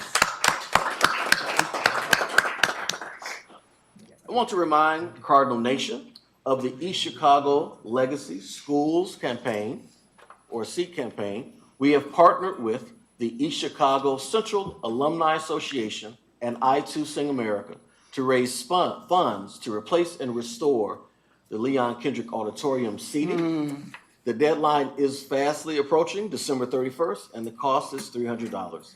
Please see Ms. Alexander or Ms. Darden to take your seat in his. And in conclusion, I'm wishing everyone, a member of Cardinal Nation, a happy holiday season and a restful winter break. That concludes my report. Thank you, Dr. Burnett. You said December 31st is the deadline for the seat? Is that what you said? That is correct. Okay, thank you. Okay, now we go to 3.02, Executive Director of Business Operations, Mrs. Simmons. She must go on. Okay, she going on? Okay, so now we're going to go to the consent agenda.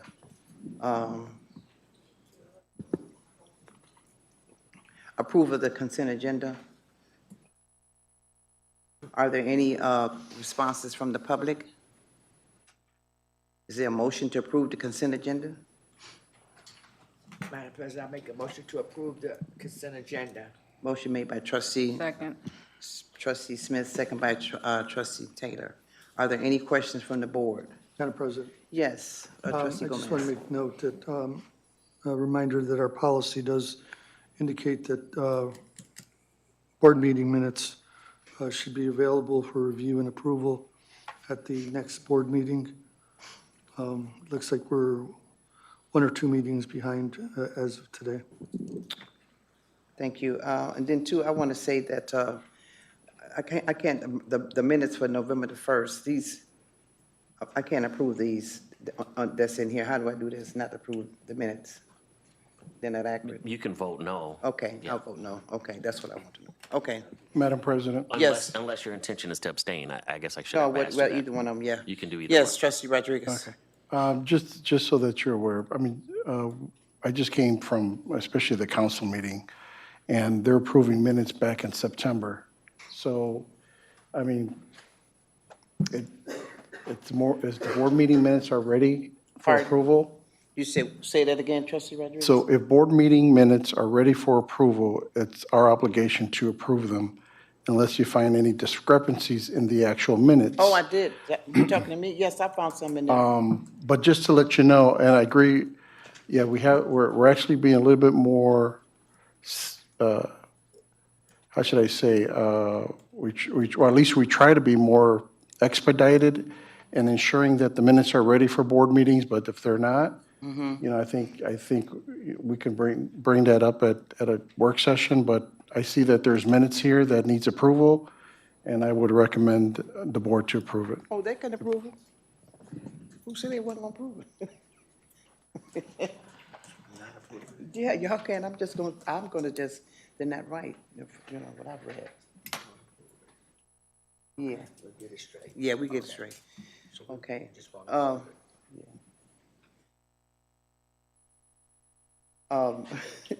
If there's no other discussion from the Yes, board, right. I think you're ready for a roll call. Right, I'm ready for a roll call.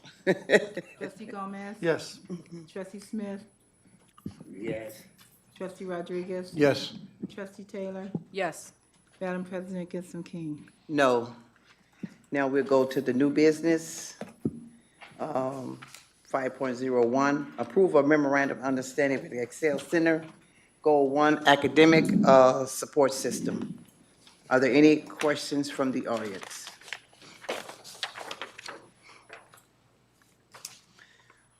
Can I get a motion to approve the consent, to approve the 5.01? Madam President, make a motion to approve item 5.01. Motion made by trustee Rodriguez, Second. second by trustee Smith. Are there any questions from the board? Madam Secretary, roll call, please. Trustee Gomez? Yes. Trustee Smith? Yeah. Trustee Rodriguez? Yes. Trustee Taylor? Yes. Madam President, Gibson King. Yes. 5.02, approve a bid for construction management, construction service of East Chicago Central High School HVAC project. Are there any questions from the audience? Can I get a motion to approve 5.02? Madam President, I make a motion to approve 5.02. Second. Motion made by trustee Smith, second by trustee Gomez. Are there any questions from the board? Madam Secretary, roll call, please. Trustee Gomez? Yes. Trustee Smith? Yes. Trustee Rodriguez? Yes. Trustee Taylor? Yes. Madam President, Gibson King. Yes. 5.03, approve of AARP renewal with McKinley Elementary School. Are there any questions from the audience? Can I get approval for 5.03? Yes. I make a, Madam yeah. President, I make a motion to approve 5.03. Motion made by trustee Smith, second by trustee Gomez. Are there any questions from the board? Madam Secretary, roll call, please. Trustee Gomez? Yes. Trustee Smith? Yes. Trustee Rodriguez? Yes. Trustee Taylor? Yes. Madam President, Gibson King. Yes. Approve of professional development request. Goal 5, staff relationship and professional development. Are there any questions from the audience? Can I get a motion to approve? Madam President, I make a motion to approve item 5.04, approval of professional development request. Motion made by trustee Rodriguez, Second. second by trustee Smith. Are there any questions from the board? Madam Secretary, roll call, please. Trustee Gomez? No. Trustee Smith? Yes. Trustee Rodriguez? Yes. Trustee Taylor? Yes. Madam President, Gibson King. Yes. 5.05, approval of the personnel report. Are there any questions from the audience? Can I get a motion? Madam President, I make a motion to approve 5.05. Second. Motion made by trustee Smith, second by trustee Gomez. Are there any questions from the board? Madam Secretary, roll call, please. Trustee Gomez? Yes. Trustee Smith? Yes. Trustee Rodriguez? Yes. Trustee Taylor? Yes. Madam President, Gibson King. No. 5.07, approval of short-term service agreement with Mozzie Education. Are there any questions from the audience? You missed the policy. Madam Oh, President. I'm sorry. You missed Did I 5.06. miss, which one I missed? 5.06. Oh, I'm sorry. Oh, yeah. Okay, I'm sorry. 5.06, approval of the first reading for policies, policy 5315, the homebound instruction, and policy 3030, nepotism and conflict of interest. Are there any questions from the audience? Can I get a motion? Motion, Madam President, I make a motion to approve 5.06. Motion made by trustee Second. Smith, second by trustee Gomez. Are there any questions from the board? Madam Secretary, roll call. Trustee Gomez? Yes. Trustee Smith? Yes. Trustee Rodriguez? Yes. Trustee Taylor? Yes. Madam President, Gibson King. Yes. 5.07, approval of short-term service agreement with Mozzie Education. Are there any questions from the audience? Can I get approval for 5.07? Madam President, I make a motion to approve 5.07. Motion made by trustee Smith, Second. second by trustee Rodriguez. Are there any questions from the board? 5.08, approve a contract renewal agreement. I'm sorry, roll call. I'm trying to hear up. Trustee Gomez? No. Trustee Smith? Yes. Trustee Rodriguez? Yes. Trustee Taylor? Yes. Madam President, Gibson King. Yes. Approval, 5.08, approval of contract renewal agreement for Harris Law Firm. Any questions from the audience? Any questions from the audience? Can I get a motion, please? Madam President, make a motion to approve 5.08. Yes. Second. Motion made by trustee Rodriguez Second. and second by trustee Taylor. Are there any questions from the board? Madam Secretary, roll call, please. Trustee Gomez? Yes. Trustee Smith? Yes. Trustee Rodriguez? Yes. Trustee Taylor? Yes. Madam President, Gibson King. Yes. Now we have our public forum. Before I give the disclaimer on public forum, I want to thank the board for the vote of confidence, and I'm looking forward to working with all of you. And you're gonna work. Thank you. Thank you. And you're gonna work. Thank you very much. Now it's time for public forum. If you signed up to speak, please step to the podium, state your name and your address. Your comments will be limited to 3 minutes. Please be respectful of the audience, the staff, and the board members present, and also refrain from discussing any individual personnel matters. Thank you. Good evening. First speaker we have is Ms. Darlene Rosario. Since I missed your birthday, I need to bring you a cupcake. I have it for the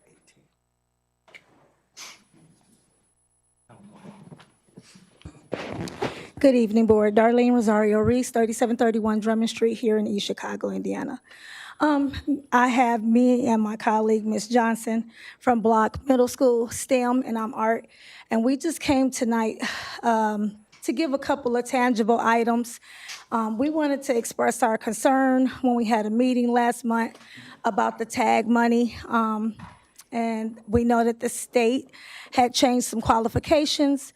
We had questions about how the district was going to implement, and then we were a little bit more disappointed knowing that the electives, in the middle school and high school, we don't really say the allied arts were the electives, and that we would not qualify for these funds, and that was kind of hurtful. So also that it's being the holiday season, we are still even in the giving mood, although we're not on the receiving end of it. So these are some things from Ms.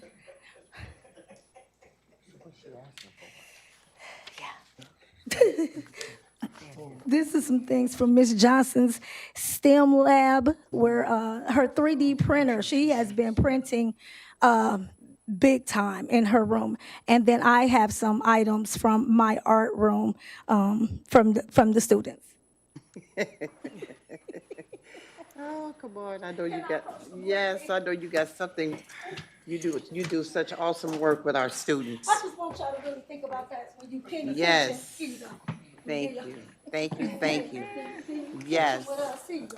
yes, Well, you know what? yes. I got you all in my house anyway. Huh? So, Ms. Rosario, may I ask you a question? And my kid's name, you should have gotten yours already. Miss Rosario, should I ask you a question? Since we got piggy banks, are we supposed to put money in this? Hey, if it don't fall out, one of y'all got one where the I money's got gonna my come money out. already, on here, right? Oh, So if there's no man. stopper, that's how we feel, the money keeps coming out. Oh, really? going in. Yeah. So do we right. give it back to the students? The money that we put in? Please, we would.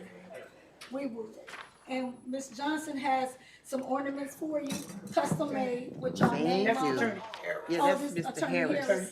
Oh, and this is for Attorney Snow. You could just give me his money, but he can give him his name, though. I put $5 in here, so you got mine stuck, so I could put money in it. Oh, thank you. Oh, that's so cute. And these are from us from Block Middle School, so you won't forget us with the tag money next time. Yes, thank you. I'm supposed to give you some tag money. BMS. Really BMS. nice. Mercedes. Thank you, Man, this is Miss nice. Rosario. Yes. But you do beautiful work Thank also. you. Oh, this is Now gonna I go got a on the bag. tree. Oh, man. You got one, put it right on here. Okay. There it is, it's on the tree. Oh, my goodness. I just wanted to say, Ms. Thank Johnson, She's she's not here, but I want to especially thank Cleveland Cliffs, who supports Block Middle School. Yes, they do. Everything that I try to do for STEM and robotics, they are 100% support. On this past Friday, I was able to take several students to the Cleveland Cliff facility while they got a chance to see how technology works in a real manufacturing environment and also see the steel-making process, both how things run smoothly and sometimes how they break down. So Yes. my objective is not just to teach them coding, but also to teach them critical thinking, innovative thinking, and problem solving, much more than coding. Thank you. Thank you. Thank you. Next, Mr. Aaron Dunsel.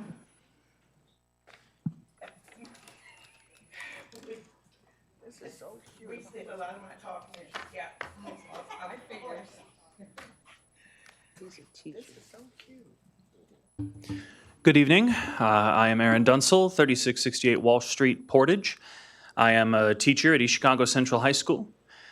And the reason I'm here to speak to you today is for the past 2 days, today and yesterday, East Chicago Central has had an extreme heat issue inside the building.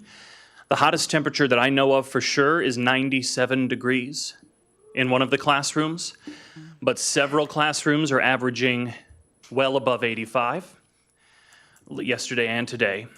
And in the current 25-26 employee handbook, which has been officially approved, it says, and I quote, "If at any time an indoor temperature of 85 degrees or higher is recorded within any occupied area of the building, this will automatically trigger an e-learning day." So technically speaking, we've been in violation of the handbook for the past 2 days by having in-school sessions. And we will be tomorrow as well. The issue is we don't have enough space to move all of the teachers in the building who are in these hot rooms to cool rooms. There just aren't a lot of magically cool rooms that also happen to be sitting vacant for these teachers.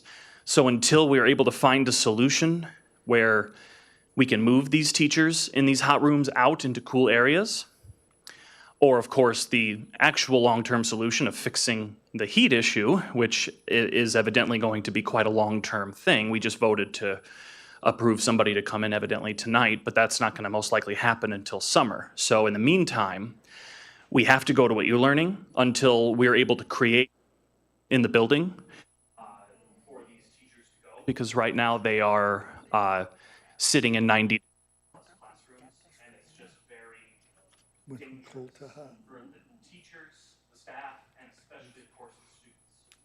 So please consider this for tomorrow, and then think of a solution in the meantime where we can maybe create classroom spaces within the building in the cool areas. But in the meantime, to not be in violation of the handbook, we have to consider e-learning. Amen. Thank you.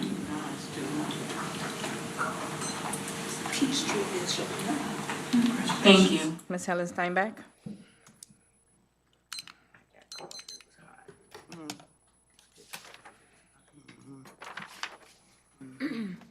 Helen Steinbach, 5207 East 73rd Avenue, Maryville, Indiana.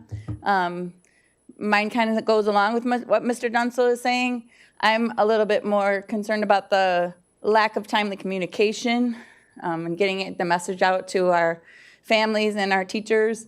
Some of our teachers travel from quite a way to come here, and so to wait until 5:30 in the morning to say, oh, we have a 2-hour delay or we're gonna call up school is not, it's not helpful to them, because then they're rushing trying to get here on time, especially when there's weather that might be delaying our start or delaying the arrival at school.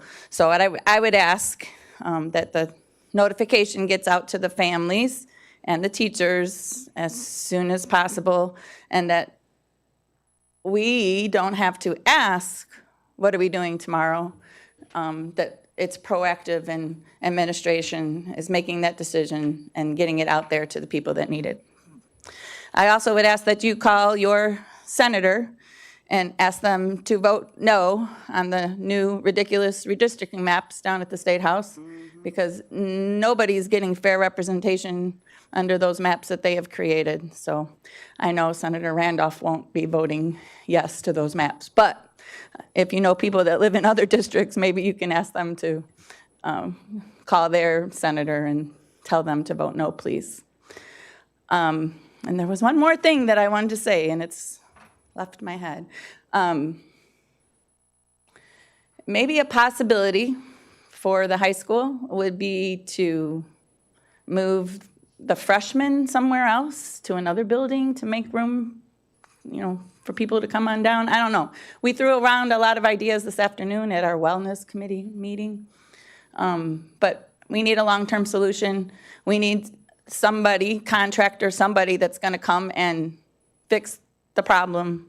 And although we have our construction manager for the project that hasn't even been awarded yet, we need to have somebody that's doing the maintenance, doing the changing in the dial, and finding some fans maybe to blow some cool air from the windows that we can open. I don't know, but we need to find something, and it can't wait.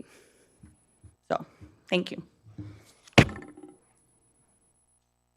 Thank you, Helen. Thank you. And our last speaker is Ms. Deborah Williams. Good evening. Deborah Williams, East Chicago, 2114 Cardinal Drive. I'm merely here to ask for support. Top 20 Incorporated, the umbrella of Top 22 Dance and Mentoring. We've been around since 2011. It's a long time. We are hoping that we will have a class that will provide accredited class for students in January. We thought this was going to happen for this school year, but unfortunately with the cuts and funding, that didn't happen. But we are here to say to the superintendent, to the assistant superintendent, to the board, to the community, thank God for those grants that we do write. We will continue to write. Thank God for individuals, corporation support, business support. We will be happy to pay for it ourselves. That was the bottom line, funding. So the funding will be in place. So we can provide that credited class for students. We had a number of students, over 60. Yes, hey, we want the class. We want that credit hour. We'd love to do it. We had over 70. What took you so long? Why are you just now doing this? Maryville, Hammond, whether it's Maryville, whether it's West Side, whether it's Thea Bowman, whether it's Hammond High, whether it's Morton, they all have programs. This is something our students need. It's inspirational, it's motivational, it's encouraging, and we've always done more than just dance. Mildred Ball has turned 90. She will be 91 this coming August 2026. We'd love to be able to say to her, they finally did it, Mildred. God bless you. Thank you. Thank you, Ms. Williams. That concludes our public comment for tonight. Thank you. So now, yeah, you want to talk first? Trustee Rodriguez.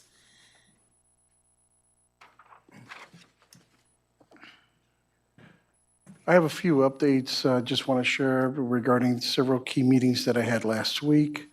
The National School Board Association's Board of Director meeting was held Wednesday of last week. The NSBA meeting was very well, skillfully conducted by our president, Devin Sheehan. Several committees provided updates on their work and discussed plans to moving forward to a positive year 2026. The Board of Directors also approved and amended operating rules of our CUBE Steering Committee. I'd like to thank our ad hoc committee members for their participation in reviewing and making the changes and providing the recommendation. And we do have one of our ad hoc members here today, which is Mercedes Taylor, for joining in on that and helping us out on that. Next was our ISBA Board of Directors meeting, which was held this past Friday. Our new president, Steve Corona, who did a great job in his official role as the ISBA president for 2026. We discussed a positive financial gain from the conference, which had 100% of all attendee districts across the great state of Indiana who attended, and a new assistant director's position for support services for ISBA for our districts. All the administrators reported in their progress reports, and ISBA anticipate a great year for 2026 as well. moving forward, the Indiana Department of Education submitted a waiver request to the U.S. Department of Education, and this happened back mid-October 2025, seeking broad flexibility from specific requirements from the Federal Elementary and Secondary Education Act. Their goal was to reduce administrative bureaucracy, streamline federal funding, and empower schools to focus on student success. Their accountability, it proposed using Indiana new forthcoming state A to F accountability model to satisfy both the state and federal accountability requirement, replacing the separate federal reporting system. The school improvement, it suggests a new innovation grant approach that could allow school improvement grants, SIGs, to be directed to entities other than public schools identified for comprehensive support and improvement, which is called CSI, such as micro schools, charter schools, and industrial partnerships. Their timeline, if approved, the changes would take effect beginning with the 2026-2027 school year. The Indiana Department of Education has extended their question response to the end of December 2025. I believe it was supposed to end December 5th, but the Indiana Attorney General asked them to extend it to December 2025. Please note that if you have any questions, please visit the IDOE website with regards to this waiver. I just also want to give a quick updates on NSBA's Advocacy Institute, February 1st to February 3rd, 2026 in Washington, D.C. The COSA School Law Seminar 2026, which is April 9th to the 11th in San Antonio, Texas. And I believe I forwarded you some information with regards to that. As well as the NSBA 2026 Annual Conference, April 10th through the 12th in San Antonio. And I believe that ends, yes, please stay warm and out there, and God bless. And that ends my report.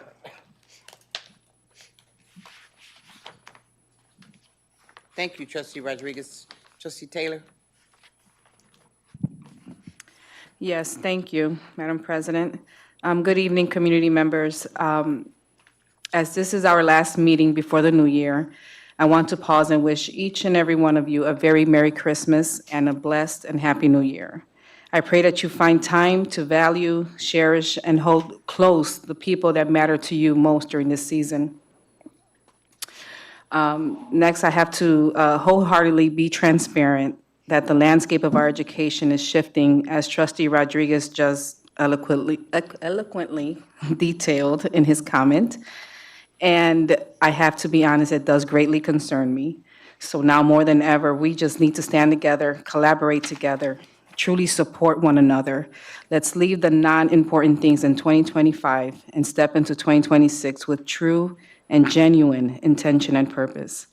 My goal and my commitment is that in every decision, every action, every penny that we steward, that we keep our children and those who serve our children at the center. I am excited for what we can accomplish together, and I believe that with faith, purpose, and teamwork, great things could await us ahead. Thank you and have a good night. Thank you, Trustee Taylor. Trustee Gomez? Thank you, Madam President. Just have a few items.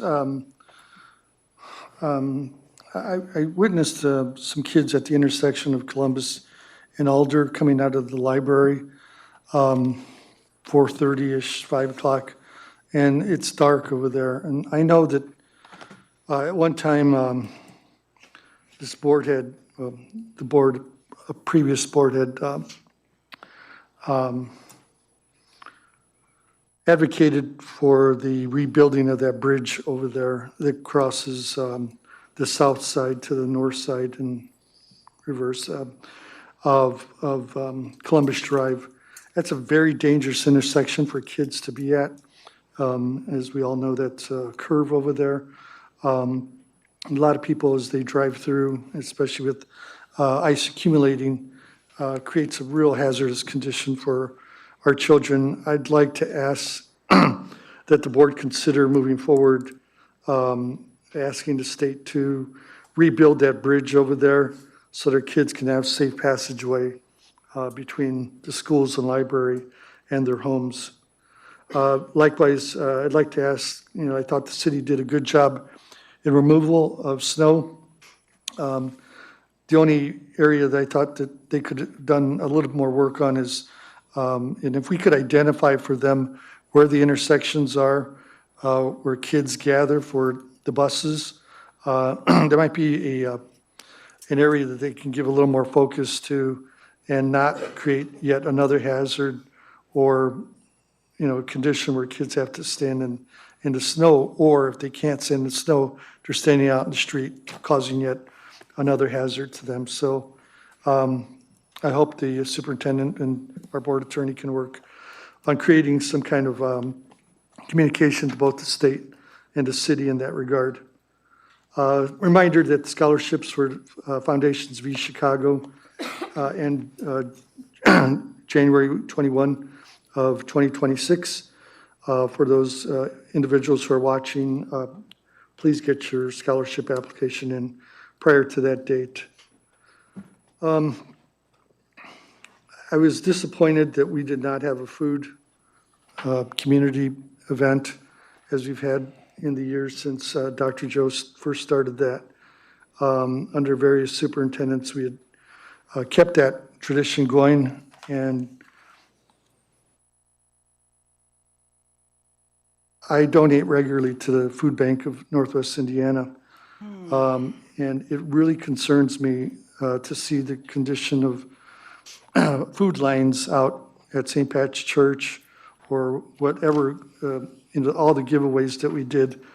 Maybe November wasn't a good time to have it. But certainly I thought December would have been a good opportunity to give back to the community who gives who gives so much to us.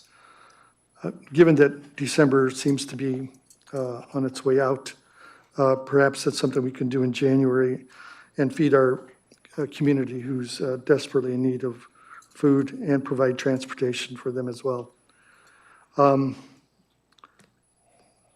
Just two other items. One is a friend of mine, a longtime East Chicagoan, famous guy to those who grew up in the harbor and knew John Carlisle, otherwise known as Budney. East Chicago High School, Washington High School grad, super guy. Unfortunately, he passed away at the end of November. Condolences to his family. John Carlisle, for those that don't know, was one of the founding members of the group, the Puzzle People. And just all around great athlete and great person. Again, condolences to his family. And finally, congratulations, on the other hand, to one of our former employees, Chris Bomakovich, who's named the superintendent of the Lake Ridge New Tech Schools. And for those that didn't know, Mr. Bomakovich, he taught at East Chicago Central High School. Fantastic teacher. Has gone on to do bigger and better things elsewhere. That concludes my remarks. Thank you, Trustee Gomez. Trustee Smith? First, I'd like to say thank you for the gifts. I will put a couple of dollars in it, Darlene. This is the only Christmas tree I will have. And thank you all from Block. But what I really wanted to say was, it's been a pretty rough year, but so far, because of God, we made it. I know it's been trials and errors, but if we all come together as one and pray, all things work together for good. Any two or three that come together in his name, it shall come to pass. So as we celebrate this holiday, not only just think about our families, but think about those who don't have. Let's keep them up in prayer. Every morning I get up, I look and I think about the homeless, and I just wish I could do something about it. If I was a millionaire, I'd build the biggest homeless shelter in America. And I am playing the lottery for that. But to do that. So, but I want you all to remember also, we have some students at Central that don't have essentials, deodorant, soap, towels. And I know we are asking for donations for food baskets, but these are things that our children need and they're not coming forth saying. So if you happen to be in a store and you buy a pack of soap, donate it, take it, give it to Miss Daniels, a pack of towels, handy wipes. Let's just try to do something for them because this year it's been a really hard year and that's part of my heart. And I haven't been able to do much, but between now and Christmas, I'm asking anybody to have any donations, please give them to Miss Daniels. And second of all, I just want to say that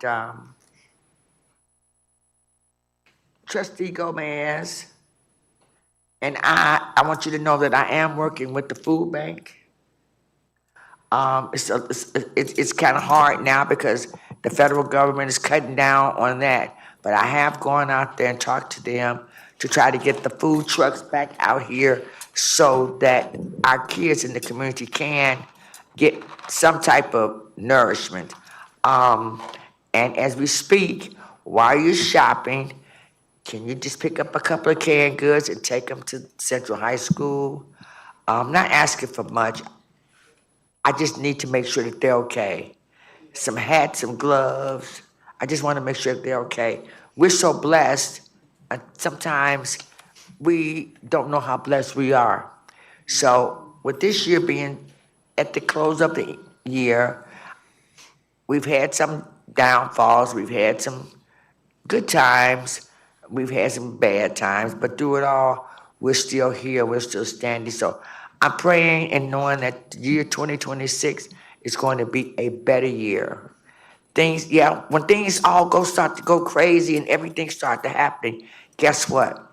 Pass the test, there's a blessing. We just have to be diligent, not complain, and pass the test because the next step is the blessing. God bless you. I'm praying for you all throughout the whole holiday season. And I just want you to know that I love you. It's from the heart. And second of all, put some money in these little banks and give them to Darlene so she won't be asking for nothing at the end of the school year. Thank you so much. God bless you. Thank you, Trustee Smith. Dr. Bernay, do you have anything you want to say? Don't give it a bank. Just open it up and just give it a bank. No, I don't have any comments. Thank you. Oh, okay, thank you.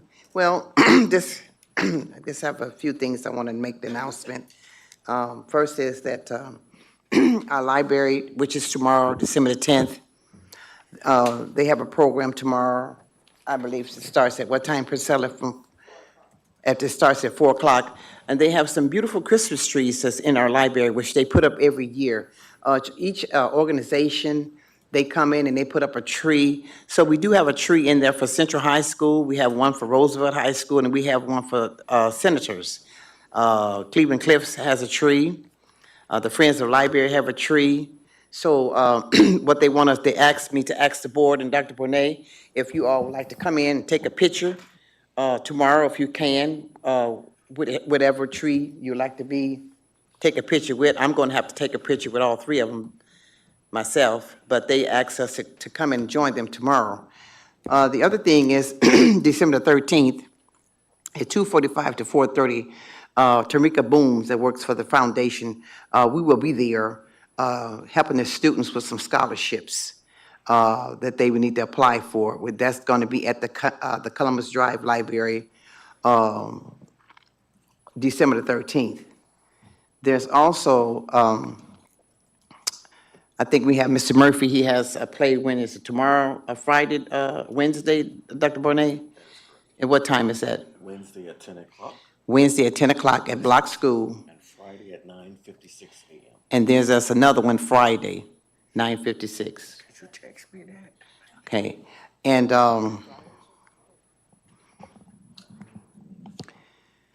just trying to be, so, you know, I'll have to always apologize. We're going to get better, Helen. But thank you for staying with us, you know. Mrs. Reese, Mrs. Johnson, I know bet you with Cleveland Cliffs, you know, they're still doing the things that they say that they were gonna be doing for your school, your programs, what have you not, that's good. And I want to say, your artwork is just magnificent. I've been trying to get the mayor to put some of your artwork on each corner from the students, because you do such a magnificent job with your students, and you always think of us as a board to bring us some kind of little trinket. But we thank you, Mrs. Reese, and Mrs. Johnson, and Mrs. Helen, and the school teacher at Central High School. We want to thank you all, okay? So in the meantime, everybody has wished you all a merry, wonderful Christmas, but I'm going to say I wish you all a daily blessing every day. It's just, you know, the holidays are coming, they're going to come and be gone, but every day there is something for us to do, to make changes, to do something right for the good of someone else. So with that being said, I just want to thank you all. The next school board meeting that we're going to have will be January. yes, it'll be January the 13th here at the Administration Building. So can I get an adjournment? Madam President, I make a motion to adjourn. Second. Motion made by trustee Smith, second by trustee Rodriguez. Madam Secretary, roll call, please. Trustee Gomez? Yes. Trustee Smith? Yes. Trustee Rodriguez? Yes. Trustee Taylor? Yes. Madam President Gibson King? Yes, Merry Christmas. yes, to all.